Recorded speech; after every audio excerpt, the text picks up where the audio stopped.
कहानी कर रहे थे।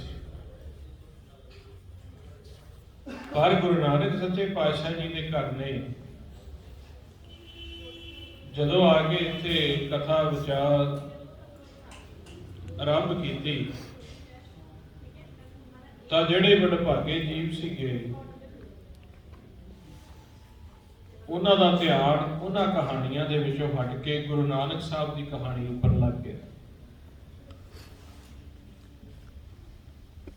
गुरु नानक साहब ने एक ऐसी कहानी आके सुनाई जो कि संसारी जीवां दे वस दा खेल नहीं सी। अकाल पुरख ने जो आके कहानी सुनाई आपका सरगुण रूप धार के उसी मिलाप की कहानी। संसारी जीव कदे चमत्कार दी कहानियां सुनाउंदे, कदे जाता पातां दे विच उलझाण दे लई कहानियां सुनाउंदे, कदे कोई इतिहासक जंगां युद्धां दीयां कहानियां सुनाउंदे। पर जो सतगुर ने आके कहानी सुनाई वो सुनाई मन दे मिलाप की कहानी। जो आप पढ़ते भी हैं, सुन मन अकथ कथा सुखवंती, अकथ की कथा सुन। ऐसा करो विचार ज्ञानी, जात है पाई है पद निर्वाणी। ऐसी विचार सतगुर सुनाउंदे आ जिस दे नाल वो निर्वाण पद की प्राप्ति हो जाती है। किहड़ा निर्वाण पद? जिस पद ते जिस दर ते प्रकाश ही प्रकाश है, नूर ही नूर। सतगुर दसदे आ सो दर तेरा केहा, सो घर केहा, जित बह सर्व संभाले। फिर दर की निशानी दसदे, कहते बाजे तेरे नाद अनेक असंखा केते तेरे बाण। कहते उस दर की निशानी है कि उस दर के उपर अनेका ही नाद वजदे पे आ, अनेका ही गुरमुख जिहड़े ने उस दर दे विच समा के प्रकाश रूप होके जस करते पे। उस प्रकाश महल की आके जो भजन करते हैं तो जिहड़े संसारी जीव सीगे उन्हां पास कोई वचन नहीं सी बचदे। ये किहड़ी गल सुनाउणी शुरू कर दी है ना, क्योंकि कोई व्याकरण द्वारा विचार करता, कोई टीके द्वारा विचार करता, कोई सहत द्वारा विचार करता, कोई चमत्कार की विचार करता। पर गुरु नानक साहब सच्चे पातशाह प्रतख रूप दे विच उस प्रकाश दी, नाद दी, सच दी, उसके नाल प्राप्ति किवें होवे ये विचारा करनियां शुरू कर दित्तियां। सच्चे पातशाह कहते प्रथम नानक चंद जगत भयो आनंद, तारन मनुख जन कियो प्रकाश। सच्चे पातशाह ने मनुखा जाति को तारन के लिए प्रकाश हुए। हुण वो मिलाप की गल जो सतगुर दसदे वो कहानी शुरू होंदी मन तो, सुन तो, सहज पद तो। 9 दरवाजियां तो ऊपर की कहानी सुनाई सानू सतगुरु जी ने, क्योंकि जिन्ना भी संसार है आकार है ये 9 दरवाजे। 9 दरवाजे किहड़े है जी? महाराज जी कहते ने हर जीओ गुफा अंदर रख के वाजा पाउण वजाया, वजाया वाजा पाउण 9 द्वारे प्रगट किए 10वां गुप्त रखाया। गुरुद्वारे लाए भागनी एक ना 10वां द्वार दिखाया। तह अनेक रूप नाव नव नित जिसका अंत ना जाई। साडे शरीर नूं गुरबाणी गुरु विच दसदे है कि 10 भागां दे विच वंडिया गया। 2 अखां, 2 ਕੰਨ, ਨੱਕ, ਮੁੱਖ, ਮਲ ਮੂਤ ਦੀਆਂ ਇੰਦਰੀਆਂ, 2 ਬਾਹਾਂ, 2 ਲੱਤਾਂ ਤੇ ਸਾਡੀ ਚਮੜੀ।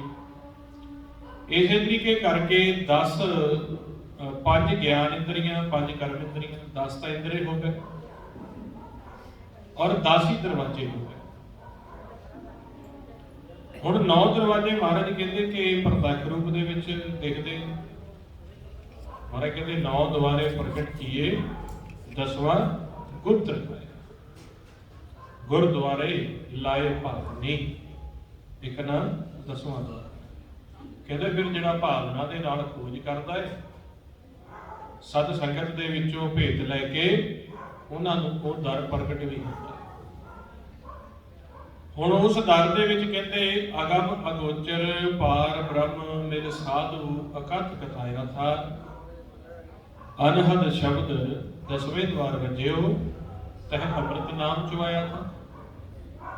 ਤੋੜ ਨਹੀਂ ਮਨ ਤ੍ਰਿਸ਼ਨਾ ਬੁਝੀ ਅਖੁੱਟ ਭੰਡਾਰ ਦਵਾਇਆ। ਮਹਾਰਾਜ ਨੇ ਜਦੋਂ ਇਹ ਰਾਹਤ ਬਾਣੀ ਦੀ ਕਹਾਣੀ ਦੱਸੀ, ਜਦੋਂ ਇੱਕ ਹਿੰਦੂ ਦੇ ਨਾਲ ਵਿਚਾਰ ਕਰਦੇ, ਉਹ ਕਹਿੰਦਾ ਮੈਂ ਰਾਮ ਦਾ ਜਾਪ ਕਰਦਾ, ਤੇ ਮਹਾਰਾਜ ਕਹਿੰਦੇ ਕਦੇ ਰਾਮ ਦੇ ਦਰਸ਼ਨ ਵੀ ਕੀਤੇ? ਤਾਂ ਕੋਈ ਆਕਾਰ ਰੂਪੀ ਰਾਮ ਦੀ ਗੱਲ ਕਰਦਾ, ਕੋਈ ਰਾਜਾ ਰਾਮ ਦੀ ਗੱਲ ਕਰਦਾ, ਪਰ ਦਰਸ਼ਨਾਂ ਦੀ ਕੋਈ ਗੱਲ ਨਹੀਂ ਕਰਦਾ। ਜਦੋਂ ਇੱਕ ਮੁਸਲਮਾਨ ਜੋ ਆਪਦੇ ਆਪ ਨੂੰ ਸਮਝਦਾ ਕਿ ਮੈਂ ਮੁਸਲਮ ਹਾਂ, ਉਸ ਨੂੰ ਜਦੋਂ ਅੱਲਾ ਦੀ ਗੱਲ ਪੁੱਛਦੇ ਤਾਂ ਉਹ ਵੀ ਦਰਸ਼ਨਾਂ ਤੋਂ ਸਖਣਾ ਸੀਗਾ। ਫਿਰ ਸੱਚੇ ਪਾਤਸ਼ਾਹ ਨੇ ਇਹ ਸਾਰਾ ਖੇਡ ਦੇਖਿਆ ਕਿ ਇਹ ਸੰਸਾਰੀ ਤੌਰ ਦੇ ਉੱਪਰ ਹੀ ਜੀਵ ਗਿਆਨੀ ਬਣੇ ਬੈਠੇ ਆ, ਧਿਆਨੀ ਬਣੇ ਬੈਠੇ ਆ, ਜੋ ਗ੍ਰਹਿ ਸਿੱਧ ਦੀਆਂ ਕਿਰਿਆਵਾਂ ਨੂੰ ਦ੍ਰਿੜ ਕਰੀ ਜਾਂਦੇ ਆ। ਇਹਨਾਂ ਨੂੰ ਉਸ ਸਹਿਜ ਪਦ ਦਾ ਭੇਤ ਦਿੱਤਾ ਜਾਵੇ, ਪ੍ਰਕਾਸ਼ ਰੂਪੀ ਅਕਾਲ ਪੁਰਖ ਦੇ ਘਰ ਦਾ ਭੇਤ ਦਿੱਤਾ ਜਾਵੇ, 10ਵੇਂ ਘਰ ਦਾ ਭੇਤ ਦਿੱਤਾ ਜਾਵੇ। ਉਹਨਾਂ ਫਿਰ ਸਾਨੂੰ ਇਸ ਖੇਡ ਨੂੰ 2 ਭਾਗਾਂ ਦੇ ਵਿੱਚ ਕਰਕੇ ਸਮਝਾਇਆ, ਦਿਨ ਤੇ ਰਾਤ ਦੀ ਖੇਡ। ਮਹਾਰਾਜ ਕਹਿੰਦੇ ਦਿਵਸ ਰਾਤ ਦੋਇ ਦਾਈ ਦਾਇਆ, ਖੇਲਾ ਸਗਲ ਜਗਤ। ਵੀ ਦਿਨ ਦੇ ਸਮੇਂ ਤੁਸੀਂ ਇਸ ਸੰਸਾਰ ਦੇ ਵਿੱਚ ਖੇਡਣ ਆ ਜਾਂਦੇ ਆ, ਸੁਬਾਹ ਤੋਂ ਲੈ ਕੇ ਅਸੀਂ ਸਾਰਾ ਦਿਹਾੜੀ ਇਸ ਸੰਸਾਰ ਦੇ ਵਿੱਚ ਕਰਮ ਕੀਤਾ। ਕਿਸੇ ਨੇ ਖੇਤੀਬਾੜੀ ਕੀਤੀ ਹੈ, ਕਿਸੇ ਨੇ ਦਿਹਾੜੀ ਕੀਤੀ ਹੈ, ਕਿਸੇ ਨੇ ਬਿਜ਼ਨਸ ਕੀਤਾ, ਵਪਾਰ ਕੀਤਾ। ਤੇ ਮਹਾਰਾਜ ਕਹਿੰਦੇ ਰਾਤ ਦੇ ਸਮੇਂ ਤੁਸੀਂ ਇਸ ਸਰੀਰ ਨੂੰ, ਇਸ ਦੇਹੀ ਨੂੰ ਇੱਥੇ ਛੱਡ ਕੇ ਕਿੱਥੇ ਚਲੇ ਜਾਂਦੇ? ਇਸ ਚੀਜ਼ ਦੀ ਖੋਜ ਕਰਕੇ ਦੱਸੋ। ਦਿਨੇ ਤਾਂ ਤੁਸੀਂ ਇਸ ਸਰੀਰ ਨੂੰ ਹਿਲਾਉਨੇ ਆ, ਜਲਾਉਨੇ ਆ, ਰਾਤ ਨੂੰ ਇਹ ਕੰਨ ਵੀ ਇੱਥੇ ਮੌਜੂਦ ਹੁੰਦੇ ਆ, ਨੇਤਰ ਵੀ ਇੱਥੇ ਮੌਜੂਦ ਹੁੰਦੇ ਆ, ਪਰ ਸਰੀਰ ਹਿਲਦਾ ਜੁਲਦਾ ਨਹੀਂ, ਸਵਾਸ ਚੱਲਦੇ ਰਹਿੰਦੇ। ਰਾਤ ਸਮੇਂ ਤੁਸੀਂ ਕਿੱਥੇ ਚਲੇ ਜਾਂਦੇ? ਨੇਤਰ ਬੰਦ ਹੁੰਦੇ ਆ, ਇੱਥੇ ਰਾਤ ਦਾ ਹਨੇਰਾ ਹੁੰਦਾ ਹੈ। ਉਸ ਦੇ ਬਾਵਜੂਦ ਵੀ ਅਸੀਂ ਕਹਿੰਦੇ ਆ ਕਿ ਰਾਤ ਅਸੀਂ ਸੁਪਨਾ ਦੇਖਿਆ, ਰਾਤ ਅਸੀਂ ਆ ਦ੍ਰਿਸ਼ ਦੇਖੇ, ਰਾਤ ਸਾਨੂੰ ਸੁਪਨੇ ਵਿੱਚ ਸਾਡੇ ਆਹ ਸੰਜੋਗੀ ਮਿਲੇ, ਆ ਗੱਲਾਂ ਬਾਤਾਂ ਕੀਤੀਆਂ। ਤੇ ਉੱਥੇ ਕਿਹੜਾ ਚਾਨਣ ਸੀ ਜਿੱਥੇ ਜਾ ਕੇ ਮਿਲੇ? ਕਿਸ ਅਵਸਥਾ ਦੇ ਵਿੱਚ ਜਾ ਕੇ ਤੁਸੀਂ ਇਹ ਦ੍ਰਿਸ਼ ਦੇਖਿਆ? ਇੱਥੋਂ ਗੱਲ ਸ਼ੁਰੂ ਕੀਤੀ, ਕਿਉਂਕਿ ਉਹ ਸੂਖਮ ਅਤੇ ਅਸਥੂਲ ਦੀ ਜੋਤ ਸਰੂਪੀ ਮਨ ਅਤੇ ਦ੍ਰਿਸ਼ਟਮਾਨ ਸਰੀਰ ਦੀ ਮਨ ਗੱਲ ਨੂੰ ਨਖੇੜ ਕੇ ਸਮਝਾਉਣਾ ਚਾਹੁੰਦੇ ਸੀ। ਉਹ ਸਾਨੂੰ ਦੱਸਣਾ ਚਾਹੁੰਦੇ ਸੀਗੇ ਕਿ ਇਹ ਜਿਹੜਾ ਤੁਹਾਡਾ ਸਰੀਰ ਹੈ, ਇਹ 2 ਸਰੀਰਾਂ ਦੇ ਮੇਲ ਦੁਆਰਾ ਚੱਲ ਰਿਹਾ। ਇੱਕ ਦ੍ਰਿਸ਼ਟਮਾਨ ਸਰੀਰ ਹੈ, ਇਸ ਨੂੰ ਚਲਾਉਣ ਵਾਲਾ ਸੂਖਮ ਸਰੀਰ, ਇਹ ਦੋਨੋਂ ਰਲ ਕੇ ਚੱਲਦੇ ਪਏ। ਇੱਕ ਸਰੀਰ ਪਾਉਣ ਦੁਆਰਾ ਚੱਲ ਰਿਹਾ, ਸਵਾਸਾਂ ਦਾ ਖਜ਼ਾਨਾ ਲੈ ਕੇ ਚੱਲ ਰਿਹਾ, ਆ ਦ੍ਰਿਸ਼ਟਮਾਨ ਜਿਹੜਾ ਸਾਡਾ ਸਰੀਰ। ਜਿਹੜਾ ਦੂਸਰਾ ਇਸ ਨੂੰ ਮਨ ਚਲਾ ਰਿਹਾ ਹੈ, ਉਹ ਸ਼ਬਦ ਦੁਆਰਾ ਚੱਲ ਰਿਹਾ। ਉਹ ਸ਼ਬਦ ਜਿਹੜਾ ਕਿਸੇ ਭਾਸ਼ਾ ਦਾ ਨਹੀਂ, ਧੁਨਾਤਮਕ ਸ਼ਬਦ ਹੈ, ਅਨਾਹਤ ਸ਼ਬਦ, ਉਸ ਦੀ ਊਰਜਾ ਤੇ ਚੱਲ ਰਿਹਾ। ਉਹਦਾ ਸਾਨੂੰ ਦੱਸਿਆ ਕਿ ਇਸ ਸੰਸਾਰ ਦੇ ਵਿੱਚ ਪਵਨ ਤੇ ਸ਼ਬਦ ਦਾ ਖੇਡ ਚੱਲਦਾ ਹੈ। ਇੱਕ ਅਵਸਥਾ ਵਿੱਚ ਕਹਿੰਦੇ ਨੇ ਪਵਨ ਗੁਰੂ ਬਾਣੀ ਪਿਤਾ ਮਾਤਾ ਤਰਤ ਮਹਤ। ਦੂਸਰੀ ਅਵਸਥਾ ਦੇ ਵਿੱਚ ਸਾਨੂੰ ਦੱਸ ਦਿੰਦੇ ਨੇ ਸ਼ਬਦ ਗੁਰੂ ਸੁਰਤ ਧੁਨ ਚੇਲਾ। ਪਵਨ ਗੁਰੂ ਤੇ ਸ਼ਬਦ ਗੁਰੂ ਦੇ ਖੇਲ ਨੂੰ ਅਕਾਲ ਪੁਰਖ ਗੁਰੂ ਨਾਨਕ ਦੇਵ ਜੀ ਨੇ ਸਮਝਾਉਣਾ ਸ਼ੁਰੂ ਕਰ ਦਿੱਤਾ ਵੀ ਜੇ ਤੁਸੀਂ ਇਕੱਲਾ ਗਿਆਨ ਕਰਦੇ ਰਹਿੰਦੇ ਆ, ਆਕਾਰਾਂ ਦੀ ਪੂਜਾ ਕਰਦੇ ਰਹਿੰਦੇ ਆ, ਕਿਸੇ ਜਾਨਵਰ ਦੀ ਪੂਜਾ ਕਰਦੇ ਰਹਿੰਦੇ, ਕਿਸੇ ਪੱਥਰ ਦੀ ਪੂਜਾ ਕਰਦੇ ਰਹਿੰਦੇ, ਤਾਂ ਜਿਹੜੀ ਤੁਹਾਡੀ ਭਗਤੀ ਹੈ ਇਹ ਸਿਰਫ ਮਾਇਆ ਵੀ ਭਗਤੀ ਹੈ, ਇਹ ਭਗਤੀ ਪ੍ਰਵਾਨ ਨਹੀਂ ਹੋ। ਉਹਨਾਂ ਦੱਸਿਆ ਕਿ ਕਿਸੇ ਵੀ ਆਕਾਰ ਦੀ ਭਗਤੀ, ਆਕਾਰ ਜਿੰਨਾ ਵੀ ਹੈ ਇਹ ਸਾਰਾ ਮਾਇਆ ਹੈ। ਕਿਸੇ ਵੀ ਆਕਾਰ ਦੀ ਭਗਤੀ ਤੁਹਾਨੂੰ ਇਸ ਸੰਸਾਰ ਦੇ ਬੰਧਨਾਂ ਵਿੱਚੋਂ, ਜਨਮ ਮਰਨ ਦੇ ਬੰਧਨਾਂ ਵਿੱਚੋਂ ਮੁਕਤ ਨਹੀਂ ਕਰਵਾ ਸਕਦੀ। ਜੇ ਤੁਸੀਂ ਭਗਤੀ ਕਰਨੀ ਚਾਹੁੰਦੇ ਆ ਤਾਂ ਨਿਰਾਕਾਰ ਦੀ ਭਗਤੀ ਕਰੋ, ਉਸ ਜੋਤ ਨਿਰੰਜਨ ਦੀ ਭਗਤੀ ਕਰੋ ਜਿਸ ਦਾ ਨੂਰ ਚਾਰੇ ਪਾਸੇ ਵਰਤ ਰਿਹਾ, ਪਰ ਤੁਹਾਡੇ ਮਨ ਦੇ ਉੱਪਰ ਵਿਚਾਰਾਂ ਦਾ ਪਰਦਾ ਪਿਆ ਹੋਣ ਕਰਕੇ ਤੁਹਾਨੂੰ ਉਸਦੇ ਦਰਸ਼ਨ ਨਹੀਂ ਹੋਏ। ਮਹਾਰਾਜ ਕਹਿੰਦੇ ਘਟ ਘਟ ਮੈਂ ਹਰ ਜੂ ਵਸੈ, ਸੰਤਨ ਕਹਿਓ ਪੁਕਾਰ। ਹਰੀ ਤਾਂ ਚਾਰੇ ਪਾਸੇ ਵਸਦਾ ਪਿਆ ਹੈ। ਮਹਾਰਾਜ ਕਹਿੰਦੇ ਪੇਖਤ ਸੁਨਤ ਸਦਾ ਹੈ ਸੰਗੇ, ਮੈਂ ਮੂਰਖ ਜਾਣਿਆ ਦੂਰੀ ਹੈ, ਪਰ ਉਸ ਦੀ ਪਛਾਣ ਨਹੀਂ। ਫਿਰ ਉਹਦੀ ਪਹਿਚਾਣ ਹੋਵੇ ਕਿਵੇਂ? ਤੇ ਮਹਾਰਾਜ ਕਹਿੰਦੇ ਆ ਸਾਹਿਬ ਮੇਰਾ ਸਦਾ ਸਦਾ ਦਿਸ਼ੈ ਸ਼ਬਦ ਕਮਾਈ। ਸ਼ਬਦ ਦੀ ਕਮਾਈ ਦੇ ਨਾਲ ਕਹਿੰਦੇ ਦਰਸ਼ਨ ਦੇਣੇ ਸ਼ੁਰੂ ਕਰਦਾ ਹੈ, ਹੈਗਾ ਸਦਾ ਸਦਾ ਹੀ, ਪਰ ਕਿਹੜੇ ਦਰਸ਼ਨ ਦਿੰਦਾ ਹੈ? ਤੇ ਆਪਾਂ ਪੜ੍ਹਦੇ ਹਾਂ ਸੁਖਮਨੀ ਸਾਹਿਬ ਜੀ ਦੀ ਬਾਣੀ ਦੇ ਵਿੱਚ, ਗੁਰਬਾਣੀ ਗੁਰੂ ਸਾਨੂੰ ਦੱਸਦੇ ਆ ਰੂਪ ਨਾ ਰੇਖ ਨਾ ਰੰਗ ਕਿਛ, ਤ੍ਰਹਿ ਗੁਣ ਤੇ ਪ੍ਰਭ ਭਿੰਨ, ਤਿਸੈ ਬੁਝਾਵੇ ਨਾਨਕਾ ਜਿਸ ਹੋਵੈ ਸੋ ਪ੍ਰਸੰਨ। ਚੱਕਰ ਚਿੰਨ ਅਰ ਵਰਨ ਜਾਤ ਅਰ ਪਾਤ ਨ ਹੰਜੇ, ਰੂਪ ਰੰਗ ਅਰ ਰੇਖ ਭੇਖ ਕੋ ਕਹਿ ਨ ਸਕਤ ਕੇ, ਅਚਲ ਮੂਰਤ ਅਨੁਭਵ ਪ੍ਰਕਾਸ਼ ਅਮਤੋਜ ਕਹੀ ਜਾਏ। ਮਹਾਰਾਜ ਕਹਿੰਦੇ ਐਸਾ ਪ੍ਰਕਾਸ਼ ਹੈ ਜੋ ਸਾਡਾ ਮੂਲ ਹੈ, ਜਿਸ ਦੀ ਅਸੀਂ ਪੂਜਾ ਕਰਨੀ ਹੈ। ਨਾ ਤਾਂ ਉਸ ਪ੍ਰਕਾਸ਼ ਦਾ ਕੋਈ ਰੰਗ ਹੈ, ਨਾ ਕੋਈ ਆਕਾਰ ਹੈ, ਨਾ ਉਹ ਕਿਸੇ ਇਸਤਰੀ ਜਾਂ ਮਰਦ ਦੇ ਰੂਪ ਵਿੱਚ ਆ, ਨਾ ਕਿਸੇ ਜਾਨਵਰ ਦੇ ਰੂਪ ਵਿੱਚ ਆ। ਉਹ ਇੱਕ ਸਾਫ਼ ਜੋਤ ਪ੍ਰਕਾਸ਼ ਹੈ। ਸਮਝਾਉਣ ਲਈ ਕਹਿੰਦੇ ਨੇ ਸੋ ਤੁਮ ਹੀ ਮੈਂ ਵਸੈ ਨਿਰੰਤਰ, ਨਾਨਕ ਦਰਪਣ ਨਿਆਈ। ਕਹਿੰਦੇ ਤੁਹਾਡੇ ਅੰਦਰ ਨਿਰੰਤਰ ਵਸਦਾ ਪਿਆ ਉਹ ਪ੍ਰਕਾਸ਼ ਜੋਤ ਸਰੂਪ। ਕਹਿੰਦੇ ਜਿਵੇਂ ਦਰਪਣ ਹੁੰਦਾ, ਸ਼ੀਸ਼ਾ, ਸ਼ੀਸ਼ੇ ਦੀ ਚਮਕ ਨਹੀਂ ਆਈ, ਇਸ ਤਰੀਕੇ ਤੁਹਾਡੇ ਅੰਦਰ ਵਸਦਾ ਪਿਆ। ਪਰ ਕਹਿੰਦੇ ਕਿਸ ਤਰ੍ਹਾਂ ਮਿਲਾਪ ਕਿਵੇਂ ਹੋਵੇ? ਹੁਣ ਜਦੋਂ ਕਿਸੇ ਨੂੰ ਬਚਨ ਕਰਦੇ ਵੀ ਜੇ ਰਾਮ ਜਪਦੇ ਆ, ਅੱਲਾ ਜਪਦੇ ਆ, ਕਦੇ ਉਸ ਦਾ ਸਰੂਪ ਵੀ ਦੇਖਿਆ ਤਾਂ ਅੱਗੋਂ ਜੀਵ ਜਿਹੜਾ ਸੀਗਾ ਉਹ ਚੁੱਪ ਹੋ ਜਾਂਦਾ, ਕਿਉਂਕਿ ਸੰਸਾਰ ਸਿਰਫ ਗਿਆਨ ਦੀਆਂ ਚਾਰ ਸਤਰਾਂ ਯਾਦ ਕਰਕੇ ਝੱਕ ਮਾਰਦਾ ਸੀਗਾ। ਜਿਵੇਂ ਅੱਜ ਵੀ ਆਪਾਂ ਦੇਖਦੇ ਹਾਂ ਸ਼ਬਦ ਦੀ ਕਮਾਈ ਦੀ, ਮਿਲਾਪ ਦੀ ਕਹਾਣੀ ਦੀ, ਜਾਂ ਗੁਰਮੰਤਰ ਦਾ ਅਭਿਆਸ, ਸ਼ਬਦ ਦਾ ਅਭਿਆਸ ਅਸੀਂ ਪੰਜਾਂ ਪਿਆਰਿਆਂ ਤੋਂ ਲੈ ਲੈਂਦੇ ਹਾਂ, ਸ਼ਬਦ ਦਾ ਅਭਿਆਸ ਲੈ ਲੈਂਦੇ ਹਾਂ, ਗੁਰਮੰਤਰ ਦਿੱਤਾ ਜਾਂਦਾ ਸਾਨੂੰ, ਸੰਤਾਂ ਸਾਧੂਆਂ ਪਾਸੋਂ ਵੀ ਸਾਨੂੰ ਨਾਮ ਜਪਣ ਲਈ ਕਿਹਾ ਜਾਂਦਾ, ਪਰ ਕਮਾਈ ਨਹੀਂ ਹੋਊਗਾ। ਬਾਣੀ ਅਸੀਂ ਪੜ੍ਹਦੇ ਹਾਂ, ਪਰ ਗੁਰਬਾਣੀ ਗੁਰੂ ਨੂੰ ਪੜ੍ਹ ਕੇ ਵਿੱਚੋਂ ਅਸੀਂ ਖੋਜ ਨਹੀਂ ਕਰਦੇ ਕਿ ਇਸ ਦੇ ਵਿੱਚ ਕਿਵੇਂ ਅਨਾਹਤ ਬਾਣੀ ਦਾ ਭੇਤ ਹੈ, ਕਿੱਥੇ ਅੰਮ੍ਰਿਤ ਰਸ ਦੇ ਖਜ਼ਾਨੇ ਦਾ ਭੇਤ ਹੈ। ਉਸ ਵਕਤ ਵੀ ਇਸੇ ਤਰੀਕੇ ਸੀ। ਜੋ ਜੀਵ ਸੀਗੇ ਚਾਰੇ ਵੇਦਾਂ ਨੂੰ ਪੜ੍ਹਦੇ ਪਰ ਖੋਜ ਨਾ ਕਰਦੇ, ਸਿਰਫ ਗਿਆਨ ਦ੍ਰਿੜ ਕਰਕੇ ਆਪਸ ਦੇ ਵਿੱਚ ਲੜਾਈ ਝਗੜੇ ਕਰਦੇ।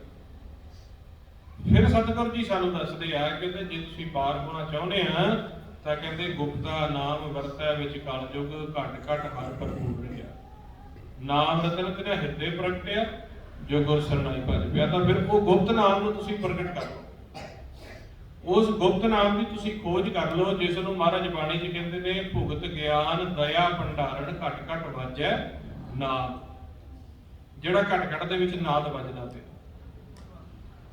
ਜੇਕਰ ਉਸ ਦੇ ਨਾਲ ਸਾਡੀ ਲਿਵ ਜੁੜ ਜਾਂਦੀ ਹੈ ਤਾਂ ਮਹਾਰਾਜ ਸੱਚੇ ਪਾਤਸ਼ਾਹ ਕਹਿੰਦੇ ਨੇ ਸਾਡਾ ਆਇਆ ਜਿਹੜਾ ਇਸ ਸੰਸਾਰ ਤੇ ਉਹ ਸਫਲ ਹੋ ਜਾਂਦਾ ਹੈ। ਜਨਮ ਅਤੇ ਮਰਨ ਤੋਂ ਅਸੀਂ ਦੋਨੋਂ ਰਹਿਤ ਹੋ ਜਾਂਦੇ। महाराज कहते तिस रूप ना रेख अनाहद वाजै शब्द निरंजन कीया। ਜਿਹੜਾ ਉਹ ਬਿਨਾਂ ਕਿਸੇ ਭਾਸ਼ਾ ਤੋਂ ਬਿਨਾਂ ਕਿਸੇ ਆਕਾਰ ਤੋਂ ਨਿਰੰਜਨ ਸ਼ਬਦ ਵੱਜਦਾ ਪਿਆ ਹੈ, ਉਸ ਦੇ ਨਾਲ ਲਿਵ ਜੁੜ ਜਾਵੇ ਸਾਡਾ ਸਫਲ ਹੋ ਜਾਂਦਾ ਹੈ। ਤੇ ਉਹ ਵੱਜਦਾ ਕਿੱਥੇ ਪਿਆ? ਤੇ ਮਹਾਰਾਜ ਜੀ ਕਹਿੰਦੇ ਸਭ ਕਿਛ ਘਰ ਮੈਂ ਬਾਹਰ ਨਹੀਂ ਬਾਹਰ ਢੋਲੇ ਸੋ। ਇਸ ਸਰੀਰ ਦੇ ਵਿੱਚ ਖੋਜ ਕਰਕੇ ਦੇਖੋ। ਹੁਣ ਖੋਜ ਕਿਵੇਂ ਕਰਨੀ ਹੈ? ਮਹਾਰਾਜ ਕਹਿੰਦੇ ਧੁਨ ਮੈਂ ਧਿਆਨ, ਧਿਆਨ ਮੈਂ ਜਾਣਿਆ ਗੁਰਮੁਖ ਅਕਥ ਕਹਾਣੀ। ਜਿਹੜੀ ਕਹਾਣੀ ਕਥਨ ਤੋਂ ਬਾਹਰ ਸੀ, ਅਜੇ ਤੱਕ ਬੁੱਝੀ ਨਹੀਂ ਸੀ ਜਾ ਰਹੀ, ਕਹਿੰਦੇ ਗੁਰਮੁਖਾਂ ਨੇ ਧੁਨ ਦੇ ਵਿੱਚ ਧਿਆਨ ਰੱਖ ਕੇ ਸੇਵਾ ਕਰਕੇ ਉਸ ਕਹਾਣੀ ਨੂੰ ਬੁੱਝ ਲਿਆ, ਉਸ ਅੰਦਰ ਦੀ ਖੇਲ ਨੂੰ ਬੁੱਝ ਲਿਆ। ਕਿਉਂਕਿ ਜੋ ਇਹ ਸਰੀਰ ਦੇ ਨੇਤਰ ਆ, ਇਹ ਸਰੀਰ ਦੇ ਸਰਵਣ ਆ, ਇਹ ਅਕਾਲ ਪੁਰਖ ਦੇ ਉਸ ਅਲਾਹੀ ਪ੍ਰਕਾਸ਼ ਦੇ ਦਰਸ਼ਨ ਨਹੀਂ ਕਰ ਸਕਦੇ। ਇਹ ਸਿਰਫ ਆਕਾਰ ਨੂੰ ਦੇਖਣ ਲਈ ਬਣਾਏ ਗਏ। ਮਹਾਰਾਜ ਕਹਿੰਦੇ ਕੋਟ ਸੂਰ ਜਾ ਕੇ ਪ੍ਰਕਾਸ਼। ਕਹਿੰਦੇ ਮਹਾਰਾਜ ਦਾ ਤਾਂ ਪ੍ਰਕਾਸ਼ ਇੰਨਾ ਆ, ਗੁਰਬਾਣੀ ਦੱਸਦੇ ਜਿਵੇਂ ਕਰੋੜਾਂ ਸੂਰਜਾਂ ਦਾ ਪ੍ਰਕਾਸ਼ ਹੋਵੇ। ਤੇ ਸਾਡੇ ਨੇਤਰ ਤਾਂ ਇੱਕ 50-100 ਵਾਟ ਦੇ ਬਲਬ ਨੂੰ ਨਹੀਂ ਦੇਖ ਸਕਦੇ। ਕਹਿੰਦੇ ਉਹਨਾਂ ਦੀ ਤਾਂ ਗਰਜ ਇੰਨੀ ਆ ਜਿਵੇਂ ਅਸੰਖ ਨਾਦ ਵੱਜਦੇ ਹੋ, ਵਾਜੇ ਤੇਰੇ ਨਾਦ ਅਨੇਕ ਅਸੰਖ ਹਨ। ਤਾਂ ਇਹ ਕੰਨ ਆਪਾਂ ਦੇਖਦੇ ਆ ਕਿੰਨੀ ਕੁ ਆਵਾਜ਼ ਉੱਚੀ ਸੁਣ ਸਕਦੇ ਆ ਸਾਡੇ। ਤੇ ਮਹਾਰਾਜ ਕਹਿੰਦੇ ਫਿਰ ਦਰਸ਼ਨ ਕੌਣ ਕਰੇਗਾ, ਕੌਣ ਉਹਨਾਂ ਦੀ ਗਰਜ ਨੂੰ ਸੁਣੇਗਾ? ਤੇ ਮਹਾਰਾਜ ਸੱਚੇ ਪਾਤਸ਼ਾਹ ਨੇ ਕਿਹਾ ਮਨ ਤੂੰ ਜੋਤ ਸਰੂਪ ਹੈ, ਆਪਣਾ ਮੂਲ ਪਛਾਣ ਮਨ ਹਰ ਜੀ ਤੇਰੇ ਨਾਲ ਹੈ, ਗੁਰਮਤਿ ਰੰਗ ਮਨ ਕਰੇਗਾ। ਮਨ ਪੰਜਾਂ ਤੱਤਾਂ ਦੀ ਜੋਤ ਹੈ। ਮਨ ਇੱਕ ਸੁਖਮ ਜੋਤ ਦਾ ਆਕਾਰ ਹੈ। ਇਹ ਮਨ ਆਪਦੇ ਧਿਆਨ ਦੁਆਰਾ ਸੱਚ ਦੇ ਦਰਸ਼ਨ ਕਰ ਸਕਦਾ ਹੈ। ਮਨ ਆਪਦੇ ਧਿਆਨ ਦੁਆਰਾ ਉਸ ਵੱਜਦੇ ਹੋਏ ਗਰਜ ਰੂਪੀ ਨਾਦ ਨੂੰ ਸੁਣ ਸਕਦਾ ਹੈ। ਵੱਜਦਾ ਕਿਤੇ ਨਹੀਂ। ਮਹਾਰਾਜ ਕਹਿੰਦੇ 9 ਦੁਆਰੇ ਪ੍ਰਗਟ ਕੀਏ 10ਵਾਂ ਗੁਪਤ ਰਖਾਇਆ। ਆਪਦੇ ਸਰੀਰ ਦੀ ਖੋਜ ਕਰਕੇ, ਉਸ ਦਸਮ ਘਰ ਦੀ ਖੋਜ ਕਰਕੇ ਇਹ ਉਸ ਸ਼ਬਦ ਦੇ ਨਾਲ ਜੁੜ ਸਕਦਾ। ਕਿਹੜੇ ਸ਼ਬਦ ਚੱਲਦੇ ਆ ਗੁਰਬਾਣੀ ਵਿੱਚ? ਉਹਨਾਂ ਦੀਆਂ ਧੁਨਾਂ ਵੀ ਦੱਸੀਆਂ। ਮਹਾਰਾਜ ਕਹਿੰਦੇ ਕਰ ਕਰ ਤਾਲ ਪਖਾਵਜ ਨੈਨੋ ਮਾਥੇ ਵਜੈ ਰਬਾਬਾ, ਕਰਨੋ ਮਦ ਬਾਂਸਰੀ ਵਾਜੈ ਜੀਵਾ ਧੁਨ ਅਗਾਜੈ, ਨਿਰਤ ਕਰੇ ਕਰ ਮਨੁਆ ਨਾਚੈ ਆਣੇ ਘੂੰਗਰ ਸਾਜਾ, ਰਾਮ ਕੋ ਨਿਰਤਕਾਰੀ। ਮਹਾਰਾਜ ਕਹਿੰਦੇ ਜਦੋਂ ਗੁਰਮੁਖ ਅੰਦਰ ਸਮਾਧ ਦੇ ਵਿੱਚ ਬੈਠਦੇ, ਆਪਦੇ ਮਨ ਨੂੰ ਵਿਚਾਰਾਂ ਤੋਂ ਰਹਿਤ ਕਰਕੇ ਬੈਠਦੇ ਆ, ਤੇ ਕਹਿੰਦੇ ਜਿਹੜੀਆਂ ਆ ਨੇਤਰ ਨੇ, ਕਹਿੰਦੇ ਜਿਵੇਂ ਆਪਾਂ ਤਬਲੇ ਦੀ ਜੋੜੀ ਵੱਜਦੀ, ਕਹਿੰਦੇ ਇਸ ਤਰ੍ਹਾਂ ਇਸ ਨੇਤਰਾਂ ਦੇ ਵਿੱਚੋਂ ਆਵਾਜ਼ ਆਉਂਦੀ। ਕਹਿੰਦੇ ਮਸਤਕ ਦੇ ਉੱਪਰੋਂ ਜਿਵੇਂ ਰਬਾਬ ਦੀ ਧੁਨ ਚੱਲਦੀ ਹੈ, ਕਰ ਕਰ ਤਾਲ ਪਖਾਵਜ ਨੈਨੋ, ਪਖਾਵਜ ਮਾਥੇ ਵਜੈ ਰਬਾਬਾ, ਕਰਨੋ ਮਦ ਬਾਂਸਰੀ ਵਜੈ, ਕੰਨਾਂ ਦੇ ਵਿੱਚ ਬਾਂਸਰੀ ਦੀ ਧੁਨ ਸ਼ੁਰੂ ਹੁੰਦੀ ਹੈ। ਜੀਵਾ ਧੁਨ ਅਗਾਜਾ, ਨਿਰਤ ਕਰੇ ਕਰ ਮਨੁਆ ਨਾਚੈ ਆਣੇ ਘੂੰਗਰ ਸਾਜਾ, ਘੂੰਗਰਾਂ ਦੇ ਸਾਜ਼ ਵੱਜਦੇ ਆ। ਤੇ ਉਹ ਜਗ੍ਹਾ ਵੀ ਦੱਸ ਦਿੱਤੀ ਸਾਨੂੰ ਵੀ ਆ ਨੇਤਰਾਂ ਤੇ, ਆ ਮਸਤਕ ਤੇ। ਹੋਰ ਸਾਨੂੰ ਜੇ ਆਪਾਂ ਖੋਲ ਕੇ ਦੇਖਦੇ ਹਾਂ, ਗੁਰਬਾਣੀ ਵਿੱਚ ਦੱਸਦੇ ਨੇ ਮਹਾਰਾਜ ਕਹਿੰਦੇ ਮਸਤਕ ਪਦਮ ਦੁਆਲੇ ਮਣੀ ਮਾਹਿ ਨਿਰੰਜਨ ਤ੍ਰੈ ਭਵਨ ਧਨ। ਕਹਿੰਦੇ ਜੋ ਪ੍ਰਕਾਸ਼ ਰੂਪੀ ਸਤਿਗੁਰੂ ਦੀ ਗੱਲ ਦੱਸਦੇ ਨੇ ਗੁਰਬਾਣੀ ਵਿੱਚ, ਕਹਿੰਦੇ ਉਹਨਾਂ ਦਾ ਵਾਸ ਕਿੱਥੇ ਆ? ਕਹਿੰਦੇ ਮਸਤਕ ਪਦਮ ਦੁਆਲੇ ਮਣੀ। ਮਸਤਕ ਦੇ ਆ ਸੈਂਟਰ ਨੂੰ ਪਦਮ ਕਹਿ ਦਿੱਤਾ ਜਾਂਦਾ ਹੈ। ਕਹਿੰਦੇ ਇਸ ਦੇ ਵਿੱਚ ਕਹਿੰਦੇ ਮਣੀ, ਕਹਿੰਦੇ ਇਹਦੇ ਦੁਆਲੇ ਮਣੀ ਆ। ਮਸਤਕ ਪਦਮ ਦੁਆਲੇ ਮਣੀ ਮਾਹੇ ਨਿਰੰਜਨ ਤ੍ਰੈ ਭਵਨ ਧਨ। ਤੇ ਨਿਸ਼ਾਨੀ ਕੀ ਦੱਸਦੇ ਆ? ਪੰਜ ਸ਼ਬਦ ਨਿਰਮਾਇਲ ਵਾਜੇ ਢੁਲਕੀ ਚਵਰ ਸੰਖ ਕੰਨ ਕਰਦੇ। ਜਦੋਂ ਸੁਰਤ ਰੂਪ ਦੇ ਰਹੀ ਅਸੀਂ ਜਾ ਕੇ ਧਿਆਨ ਦੇ ਵਿੱਚ ਅਸੀਂ ਸੁਣਦੇ ਹਾਂ, ਤੇ ਕਹਿੰਦੇ ਬੜੇ 5 ਨਿਰਮਲ ਸ਼ਬਦ ਵੱਜਦੇ ਪਏ ਆ, ਜਿਵੇਂ ਕੋ ਢੋਲਕੀ ਚਵਰ ਸੰਖ ਕਣ ਗਰਜਾਂ ਪੈਂਦੀਆਂ। ਇਹ ਸਾਰੀ ਸਾਨੂੰ ਅੰਦਰ ਦੀ ਖੋਜ ਦੱਸੀ। ਹੁਣ ਜਦੋਂ ਗੁਰੂ ਨਾਨਕ ਸੱਚੇ ਪਾਤਸ਼ਾਹ ਦੀ ਅੰਦਰ ਦੀ ਖੋਜ ਦੀ ਕੋਈ ਗੱਲ ਸੁਣਦਾ, ਉਸ ਦਾ ਗਿਆਨ ਖਤਮ ਹੋ ਜਾਂਦਾ, ਕਿਉਂਕਿ ਉਹ ਬਾਹਰੀ ਦ੍ਰਿਸ਼ਟਵਾਨ ਸੰਸਾਰੀ ਕਹਾਣੀਆਂ ਸੁਣਾ ਕੇ ਜੀਵਾਂ ਨੂੰ ਲੁਭਾ ਰਹੇ ਸੀ, ਭਰਮ ਦੇ ਵਿੱਚ ਪਾ ਰਹੇ ਸੀ। ਪਰ ਜਦੋਂ ਅੰਦਰੋਂ ਕੋਈ ਪ੍ਰੈਕਟੀਕਲ ਦੀ ਗੱਲ ਦੱਸਦੇ ਹੋ, ਉੱਥੇ ਚੁੱਪ ਹੋ ਜਾਂਦੇ।